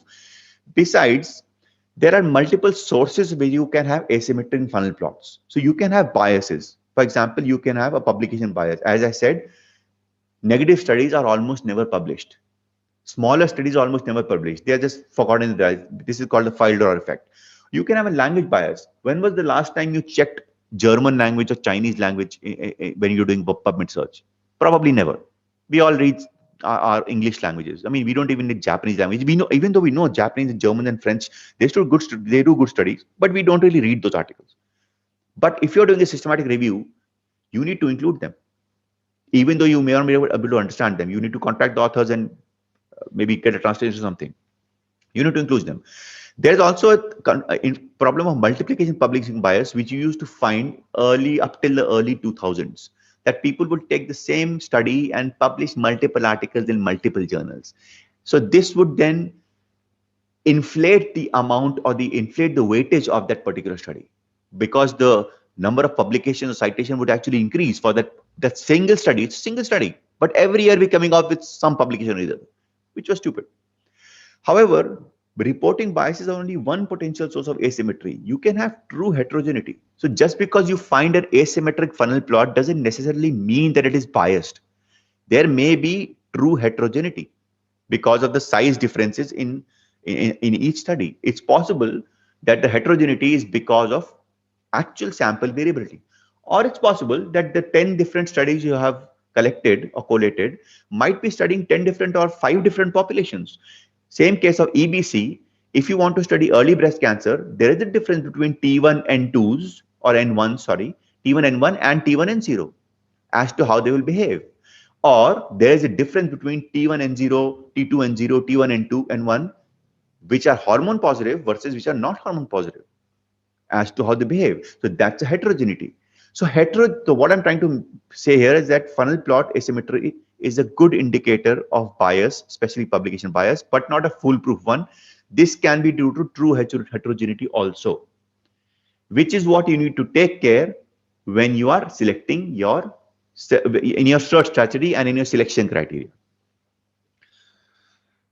This is just for your information. You don't need to make it up. There are indices. I'm not going to get into this. So, which leads me directly into my next slide, which is heterogeneity. Why is heterogeneity so important and what can we do about it? Now, there are three concepts you need to understand. One is the concept of methodological heterogeneity or biological heterogeneity versus statistical heterogeneity. The other is the concept of fixed effects versus dynamic effects model, which Indreen has already mentioned and alluded to a little in his excellent lecture yesterday. And then how to measure it, how to represent it. You have the Q statistic and the I-square index. So let's start with what heterogeneity is. True statistical heterogeneity is heterogeneity basically due to sampling error or due to distribution error, or sampling variability and distributional variability. If you don't want to call it error, that's also fine. So if you have a particular study and it's very homogeneous in its selection inclusion criteria of patients and what they want to study, you can still find some variability. That variability can be considered as statistical heterogeneity for that particular study. If you are taking 50 such studies, you can imagine that the statistical heterogeneity will be also present between studies, not just within studies, but also between studies. So as I was saying, even if you choose a homogeneous population, you can have differences due to gender, due to age, due to the difference in treatments being provided. If you take the treatments being provided from the 1990s and compare it with treatments provided in the 2000s, you will find the chemotherapy drugs have changed, radiotherapy has changed, and this leads to heterogeneity. Excuse me. The standard of care may have changed over the times. The outcomes may be different. Earlier, people might be looking only on overall survival. Now they're looking at PFS, as Dr. Sayan pointed out very nicely. So you need to know that, and you need to see whether you can even actually collate data from such varying studies or not. You might have studied in difference in study design. All of these are randomized trials. However, one is a superiority trial, the other is a non-inferiority trial. Can you combine them properly? Maybe there are. I mean, you can. There are how you can do it. That's I'm not going to get into that. But you need to be careful with that. One is a one-arm study. There is a two-arm study. The other is a three-arm study. Can you combine data just from that? You need to be aware of that. So these methodological or biological or clinical, and mind you, some of them are methodological differences, some of them are biological, some of them are clinical. I'm saying that these are non-statistical means of heterogeneity, which are the most important heterogeneity, and this is something which cannot be corrected by statistical methods. These are the most important reasons which have to be corrected qualitatively by the investigator in choosing your inclusion exclusion criteria, in choosing why you would include something, why you would exclude something, when you would include something, when you would exclude something, and being upfront about it from the beginning, a priori. You can't just say that change it in the middle of your research, thinking, I'm getting too few studies now, only 5 studies are there, so I'm going to change my search parameters. No, you should not do that. Now, most tests of heterogeneity detect and are able to address only statistical heterogeneity. As I said, good selection criteria and good systematic review design is the one which is required to control non-statistical heterogeneities, which is one of the reasons why you need a knowledge or expert to be there in part of your pool. You need a statistician also, but you need a subject expert also. Now, why is statistical heterogeneity important? It's not that important. I said it's the lower. It has a lower importance as far as as far as systematic reviews are concerned. I mean methodological or biological or clinical heterogeneity is much more important. But statistical heterogeneity is important because A, that is the only thing which can be controlled by statistics. And B, you need to determine that, because whether you will use a fixed effects model or a random effects model in your meta-analysis will be determined by the amount of statistical heterogeneity. In short, and I will elaborate on this a bit. In short, if the heterogeneity is low enough, that means that the pooled population is deemed to be homogeneous enough, then one can use a fixed effects model. Otherwise, it's better to use a random effects model.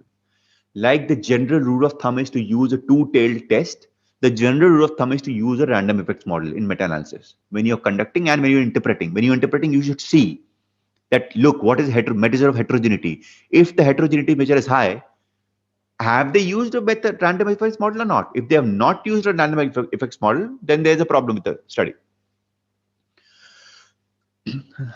Okay, so what exactly are the differences between the fixed effects model and the random effects? First of all, the fixed effects model assumes that the effect on the effect size is similar in all the studies. So they assume that the magnitude of effect, whatever you're trying to say, the mean decrease in glucose levels, okay, or the mean overall survival, median overall survival, it assumes that it will be similar across all the 15, 20 studies which you have included.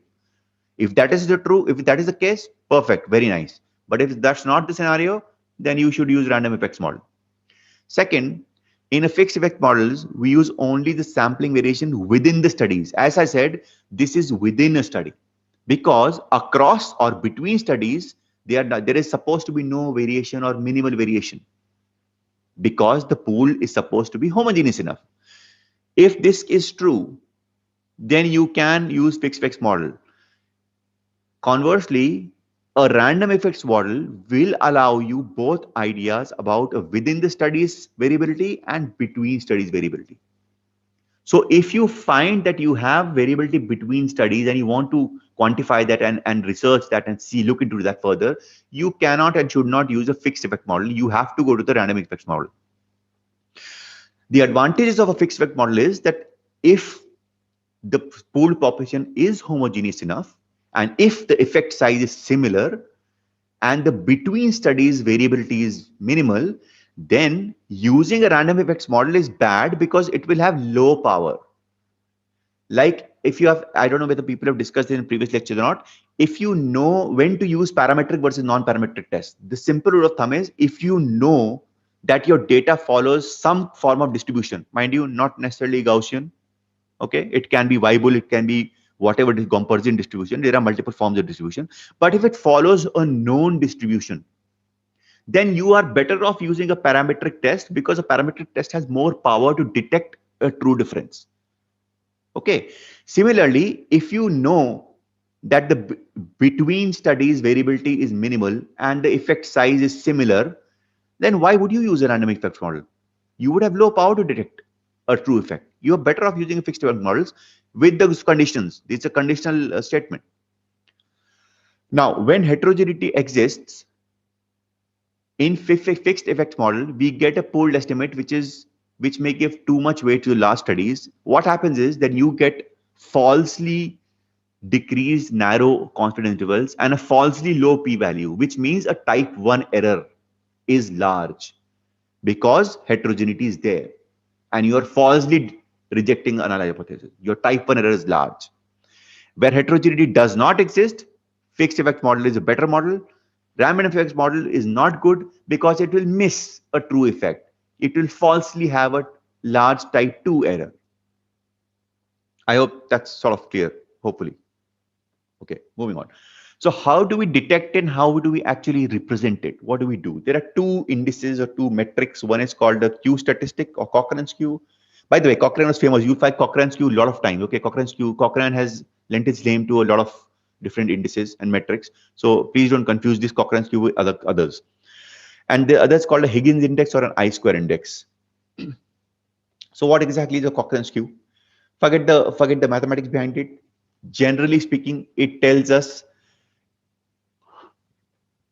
what is the difference between or the variability between the pooled estimate versus each of the metrics from each of the individual studies. So if let's assume it's my mean BP, which I'm talking, sorry, mean decrease in BP, mean decline in blood pressure. So if the mean decline in blood pressure for the pooled estimate is something X, and for each of the other studies is A1, A2, A3, A4, A5, then how much difference are these? When you do that, if it is close by, then the heterogeneity is not too much. As you can imagine, if they are all together, then it's homogeneous. It is not heterogeneous. If they are far away, widely apart, or some of them are close and some of them are far away to the pooled estimate, then obviously there is heterogeneity. The only issue is that basically it is a measure of test of significance. Yani ki you will get a p value and nothing more than that. You will get some q values, and I will show you them in a moment what do that. But those values don't really mean anything. They're not intuitively interpretable. So what the q statistic is basically just test of significance. It just gives you a p value of whether something is significant, statistically significant heterogeneity exists, or statistically significant heterogeneity does not exist. That's all. Now, because it is a test of significance, like as I said in p-values, if you have a not significant result, that does not indicate homogeneity. Okay, like I said over the p-value, if you don't get a p-value, you cannot never really accept a null hypothesis. You are not able to reject a null hypothesis. So similar qualifications apply because this is a test of significance. It just allows you to detect whether presence or absence of heterogeneity is there or not. It cannot really quantify it. And then the other issue becomes that if you are saying test of significance, then what level of significance? And that is a problem. Some people will say that p value of 0.05 is sort of fine. Some people would say that because Q statistic is poor in detecting heterogeneity, that means it has a higher type 2 error, which means it has lower power. Hence, we should change our 0.05 significance level to something which is less stringent, let's say 0.1. So yes, you can do that, but then you will definitely have a higher type 1 error. Generally speaking, nobody does that. We should not do that. Because again, type 1 and type 2 errors, as I explained in my previous lecture, type 1 and type 2 errors are sort of inversely related. Sort of. So if your type 1 error increases, your type 2 error will decrease, decreases, type 2 error will increase, and so on. So because Q statistic is a conservative measure, it has low power. If it does detect heterogeneity at the significance level of, let's say, 0.05, you can be okay with it. But if you start tinkering with the significance level, then it's a different issue. The other issue with this is, as I said, that it is not intuitively interpretable. Cochrane's Q will have values like 9.2, 15.8, 1.7, 6.9, these kind of values. They don't really mean anything. So how can we intuitively know what it means? This is why the I-square index was basically invented. Okay. And the I-square index basically is a normalization of the Cochrane's Q to itself, based on a certain, I don't want to get into the statistical, but it's based on a particular chi-square distribution depending on the degree of freedom. Okay, forget about all that. What it basically means that you're converting it into a percentage form. So it's easy to read. So these are usually the I-square values which people usually talk about. If I-square is 0%, it means there is no heterogeneity. By heterogeneity, we mean between studies. Okay, not within studies, between studies. And if I-square is 100%, it means there is absolute heterogeneity. There are some arbitrary values which have been defined as 25% being low, 50% being moderate, 75% being high heterogeneity. I'm not sure I agree with this, okay, because I'll tell you why I don't agree with it in the later examples. The fact remains that it does allow a simple percentage-based system so that people can intuitively understand how much heterogeneity is there. You will still need a p-value with this to tell you whether the whatever heterogeneity percentage you're getting, is it statistically significant or not, at whatever level of significance you have decided. That remains key. But it's better than the Cochrane's Q, obviously. Now, one of the advantages of the I-square index is that you can actually assign a 95% confidence or 90% or whatever you want, a confidence interval to it, which is called the uncertainty interval. So you can, for example, have the I-square value of 40%. And you can say that, okay, moderate or slightly below moderate, but then you see that the range is from 20% to 95%. Then you know, okay, oh, up till 95%, which is not a great thing to have. 95% is the my end range of my heterogeneity. So you can actually assign, and you should look at the uncertainty interval. As I said, I square can be, I didn't say that, but one of the advantages is that I square being a percentage, simple relative percentage metric, you can actually compare the I square value of one meta-analysis or study from I square value of other studies. Okay, so saying that I square in this particular EBCTC meta-analysis 30% and I square in SWOG meta-analysis 40%, instantly tells you that SWOG meta-analysis has more heterogeneity in its study acceptance criteria. Instantly, you can know that. You cannot do the same and should not do the same with Cochrane's Q, because it is a test of significance, not one of magnitude. Now, this is the example we are trying to tell you about. I'm sorry, it's a busy slide, but please try to follow my pointer. Look at the Q value for this. The Q value is 2.4. Q value is 9.4. Q value is 15.9. This is some study. It doesn't matter what the study is. Forget this right side. Just look at the focus on the Q value. Forget this odds ratio. Forget about all this. The right side. Just look at the Q value. You have the pooled estimate of all the studies. The Q value is 15.9. P value is 0.007. So we know that it is statistically significant. Okay, because P value is definitely less than 0.05. Definitely. So it's statistically significant. So that means statistical significant heterogeneity exists. Q value is 15.9. You see that the p-value is 0.009 for the low quality studies, Q value 9.4, it decreases.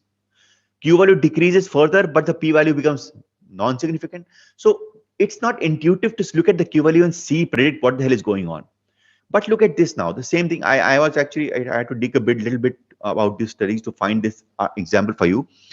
This is the same study, forget about all the other studies, just look at the red boxes. And I'll show you what this is the Q value, the same 15.9 for the Q pooled effect, high quality studies, Q is 2.4, 9.4. This is the P value. Look at the I square index. This gives you a nice level of 69% for all the studies. And the 95% uncertainty interval is from 26% to 87%. So you know that 69% as it is pretty much heterogeneity exists. There's no doubt about it.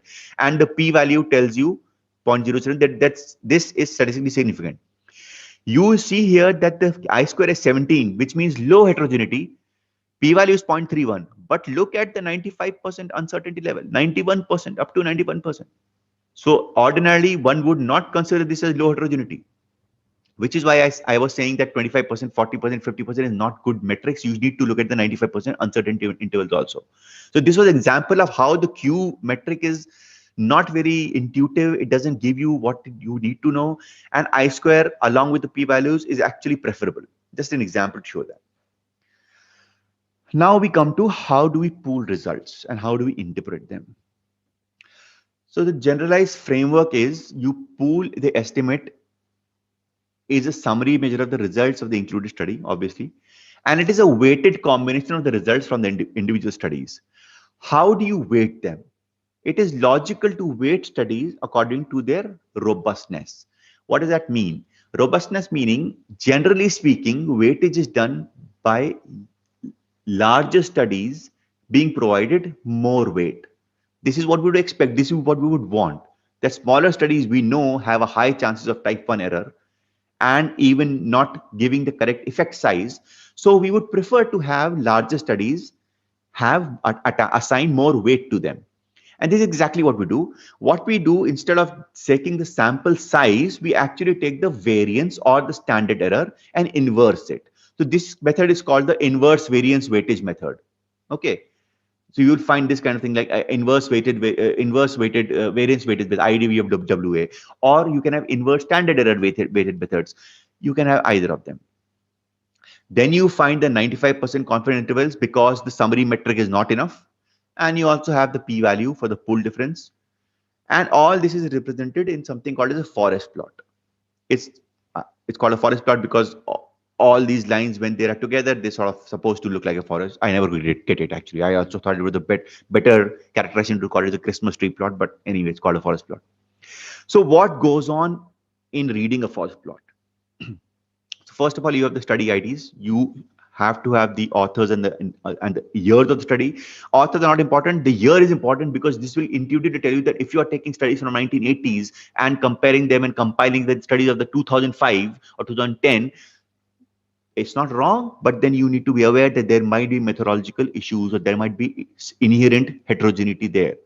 It's not wrong to do that depending on what question you're studying. We should try and avoid as much as feasible. Then you have the intervention versus control group. This is usually represented in whatever the number of groups with outcome is over the capital N, which is denominator, which is the total number of patients in that particular group.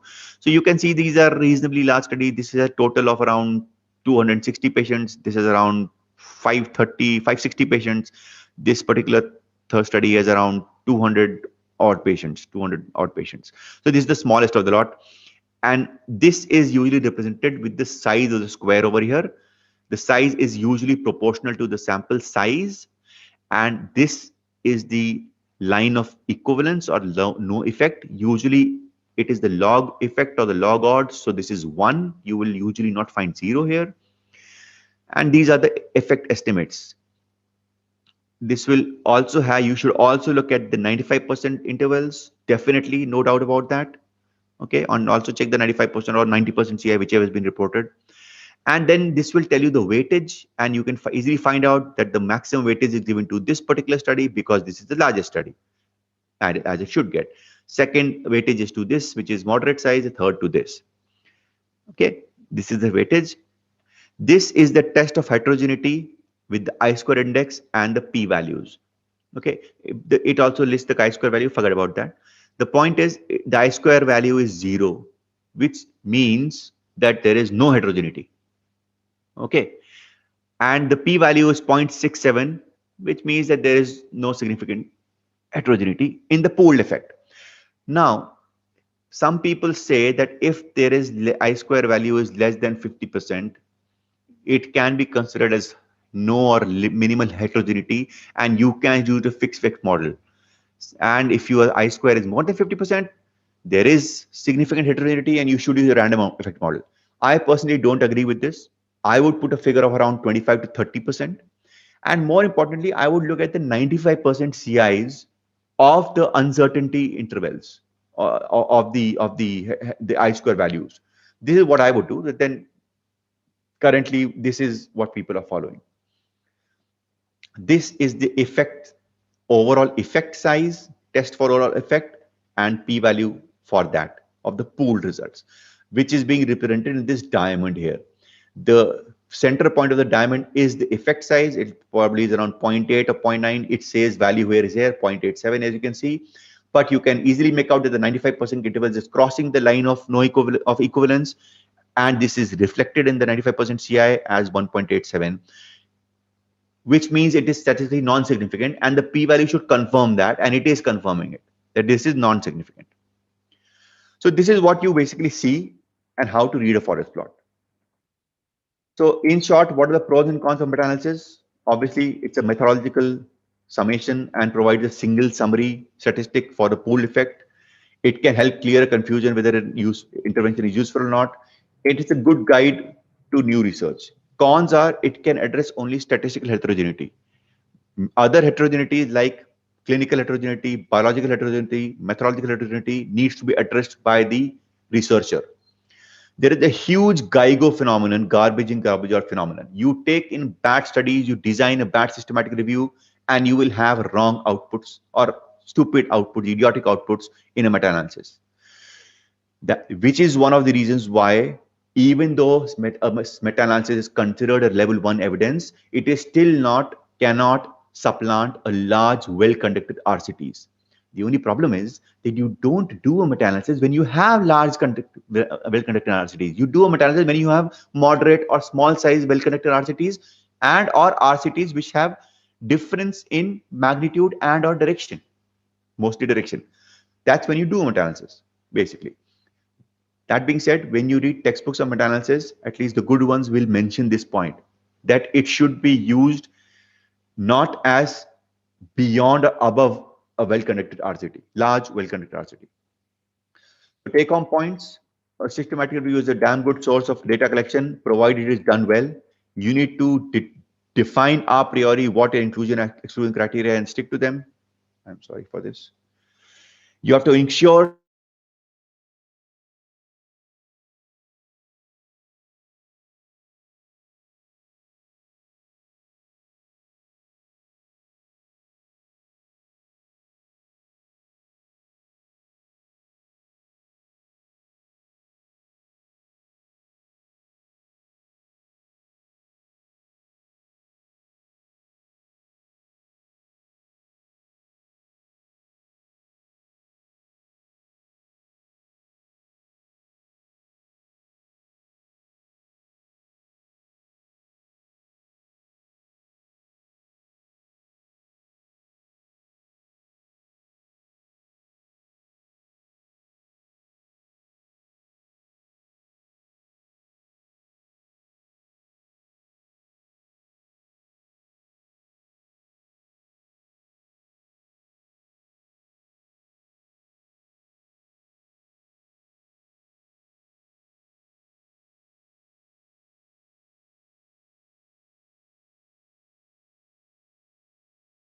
Okay, am I audible on the mic now? Am I audible on the mic now? Yeah, yeah, you are audible. Okay, now is my screen shared with you? No, screen is not shared. Okay, I'll try again. I'll have to do again. Just one second. Share screen again. Share. Is it shared now?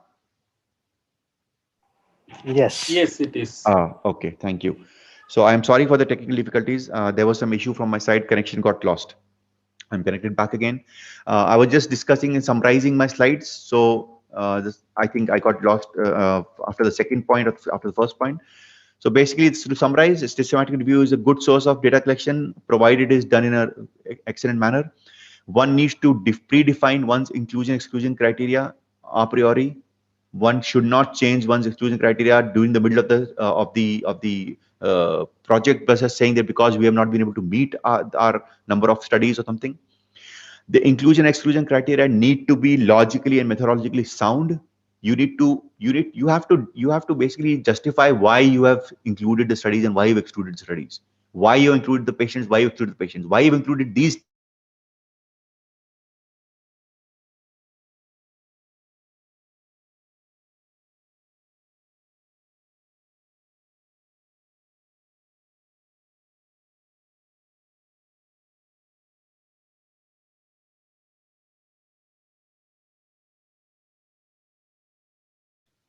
I think there's a problem with my. I think our mount no. The screen was shared, right? Screen is being shared. Some issue here. What is happening?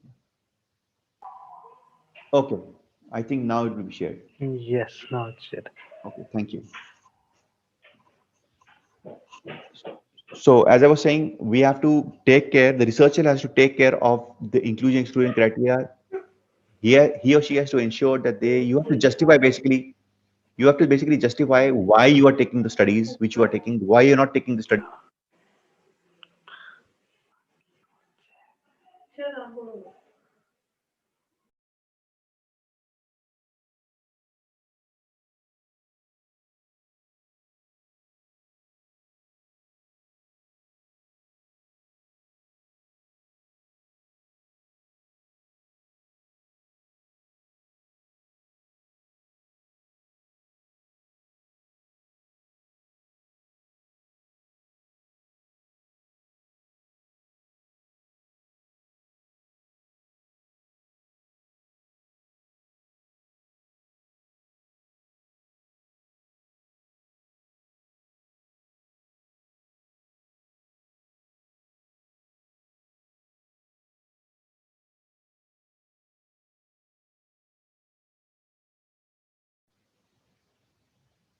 Okay, there's some major issues. I don't know. I mean, my net connection is on. Everything is there.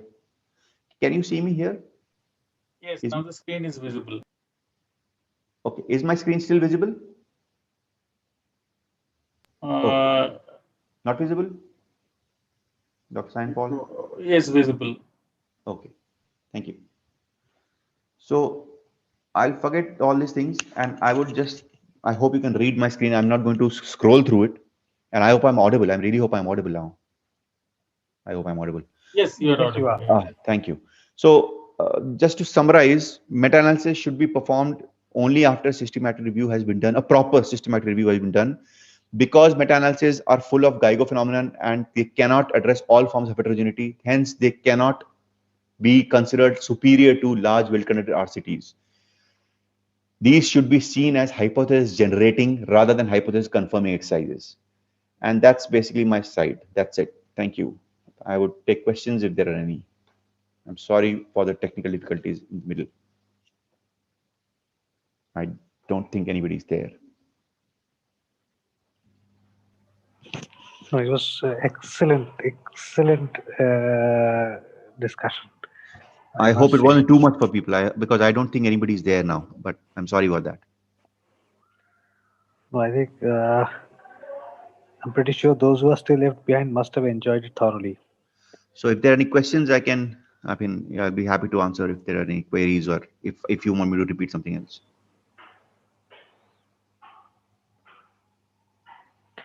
So those who are still there, if you have any burning question, you can unmute yourself and ask Dr. Sapru directly.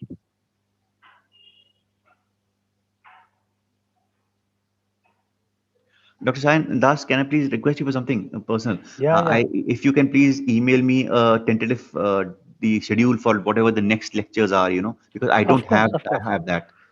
Of course, I will. Thank you so much. I mean, I know I'm not presenting, but I would like to at least join in some of them at least, if I can. Definitely, definitely. I'll share the Zoom link as well. Thank you so much. That'll be very nice. So no questions. I think, I don't know whether I've confused people enough with meta-analysis or not.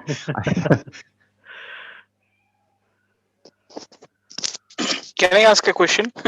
Please, may I know who this Uh, is? Dr. Sajal, this right? is Yeah. Dr. Shantanu.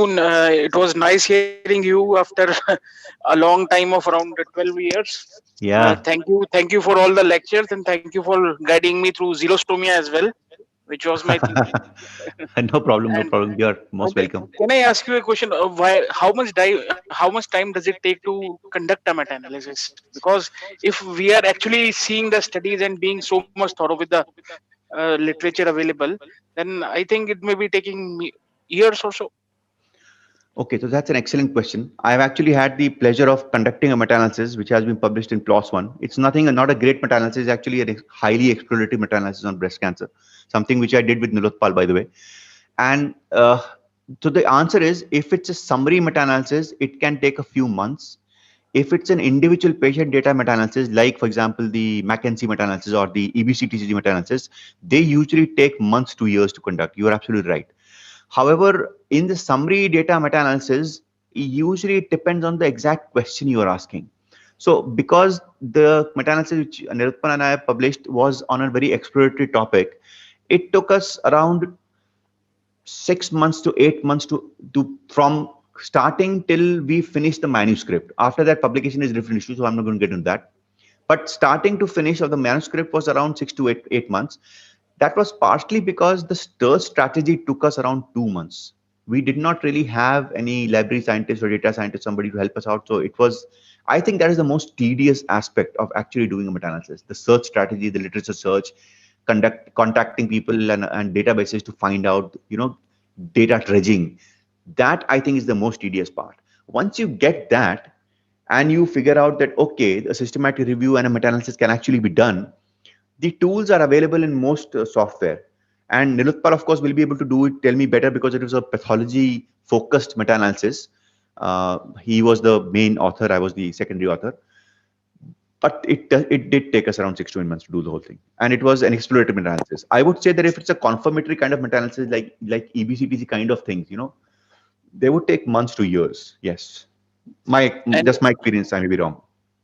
And Dr. Shantanu, the other question is, since it takes years of hard work to actually conduct a meta-analysis, or maybe months, as you called, now what happens is, suppose you have actually worked through all those years or all those months, and still the results are not significant. So, is the studies means is the meta-analysis still good for publication, or that is a publication bias in itself as well? Okay, so that's another very interesting question. I would like to rephrase it if you don't mind, because I understand what you're trying to ask. So the point is, when do we actually conduct a meta-analysis? So before somebody conduct a meta-analysis, somebody should be an expert in their field, knowing that a meta-analysis needs to be done. B, when you are doing the systematic review part of the meta-analysis, because meta-analysis is only secondary. Once you're doing the systematic reviews, you will come to know whether you will, your whatever question you are asking, whether the study, the literature will meet those criteria or not. You know, if you're asking question which is XYZ, but there are only 2 studies which are coming up and they are not really randomized trials, then you cannot do a meta-analysis or should not do a meta-analysis perhaps. As I said, Cochrane routinely does this.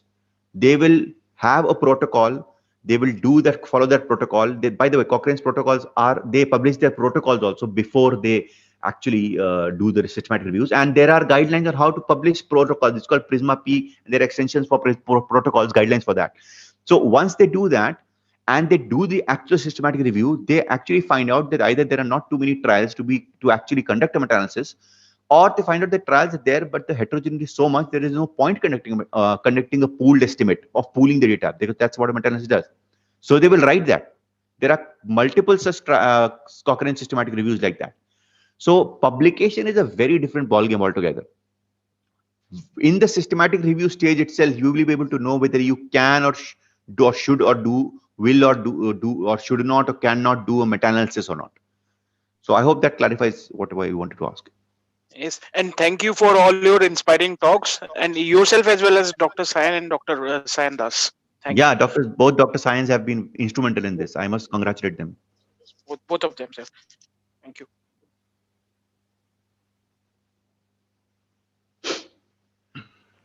Thanks a lot. Shanda, any comments from your side? Yeah, it's like we enjoyed the class, the first module very much, and I think it has become a very important course which will be available on YouTube, and people will like to watch it again and again because it's not a very easy topic. You need to watch it multiple times to understand. But it was very nicely done. I thank all the speakers, Dr. Shantanu, Dr. Nilotpal, Dr. Indranil, Dr. Sayan, and all other Dr. Panda. And we had Dr. Agarwal, both the Dr. Agarwals. So thanks all the speaker and all the participants, whoever participated. The participation has not been very large, like around 40 to 50 people participated, but that's not a problem. We need dedicated people who are actually interested to learn the subject. And I hope that after this course, like people have learned the basic statistics. So we'll be having the next course that is on a little bit of advanced statistics from next week, right, Dr. Sam? Yes, yes. So I invite all and thank you all and good night. Dr. Science, can I ask Yes. one question? Yeah. Yes, and one thing I have forgotten to tell, and I must say that Dr. Sayan Das has organized and designed the course very nicely. And so all Yes. credit goes to him. This is his, I mean, he has done it completely alone, designing and organizing and everything. We are just behind him for just advertising or just a little bit of participating. So everything has been done by Dr. Sayan Das. So we are thankful to him for this course. Yeah, Dr. Kudos to Dr. Santanu. Science. Yeah. Yeah, I wanted to know that if you have a YouTube, which you said this will be on YouTube, that means you will be posting all this on YouTube, right? Yes, yes. Including the commentary and everything else. Um, that I don't know whether it will be Okay. visible or not, but the video will be visible. Okay. So could you just send us a link, please, so that we can also, go and Yeah, check on it? sure. Sure. Of We course, of usually course. actually upload in our YouTube channel, that is Young Radiation Oncologist Club.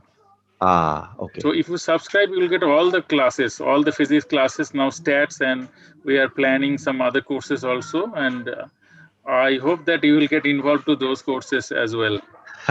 Let's see. Yeah, why not? Biology and other, which are important for the students. Like this entire exercise is focused for the students. Yes. So we want to just teach the basic things which a student must know.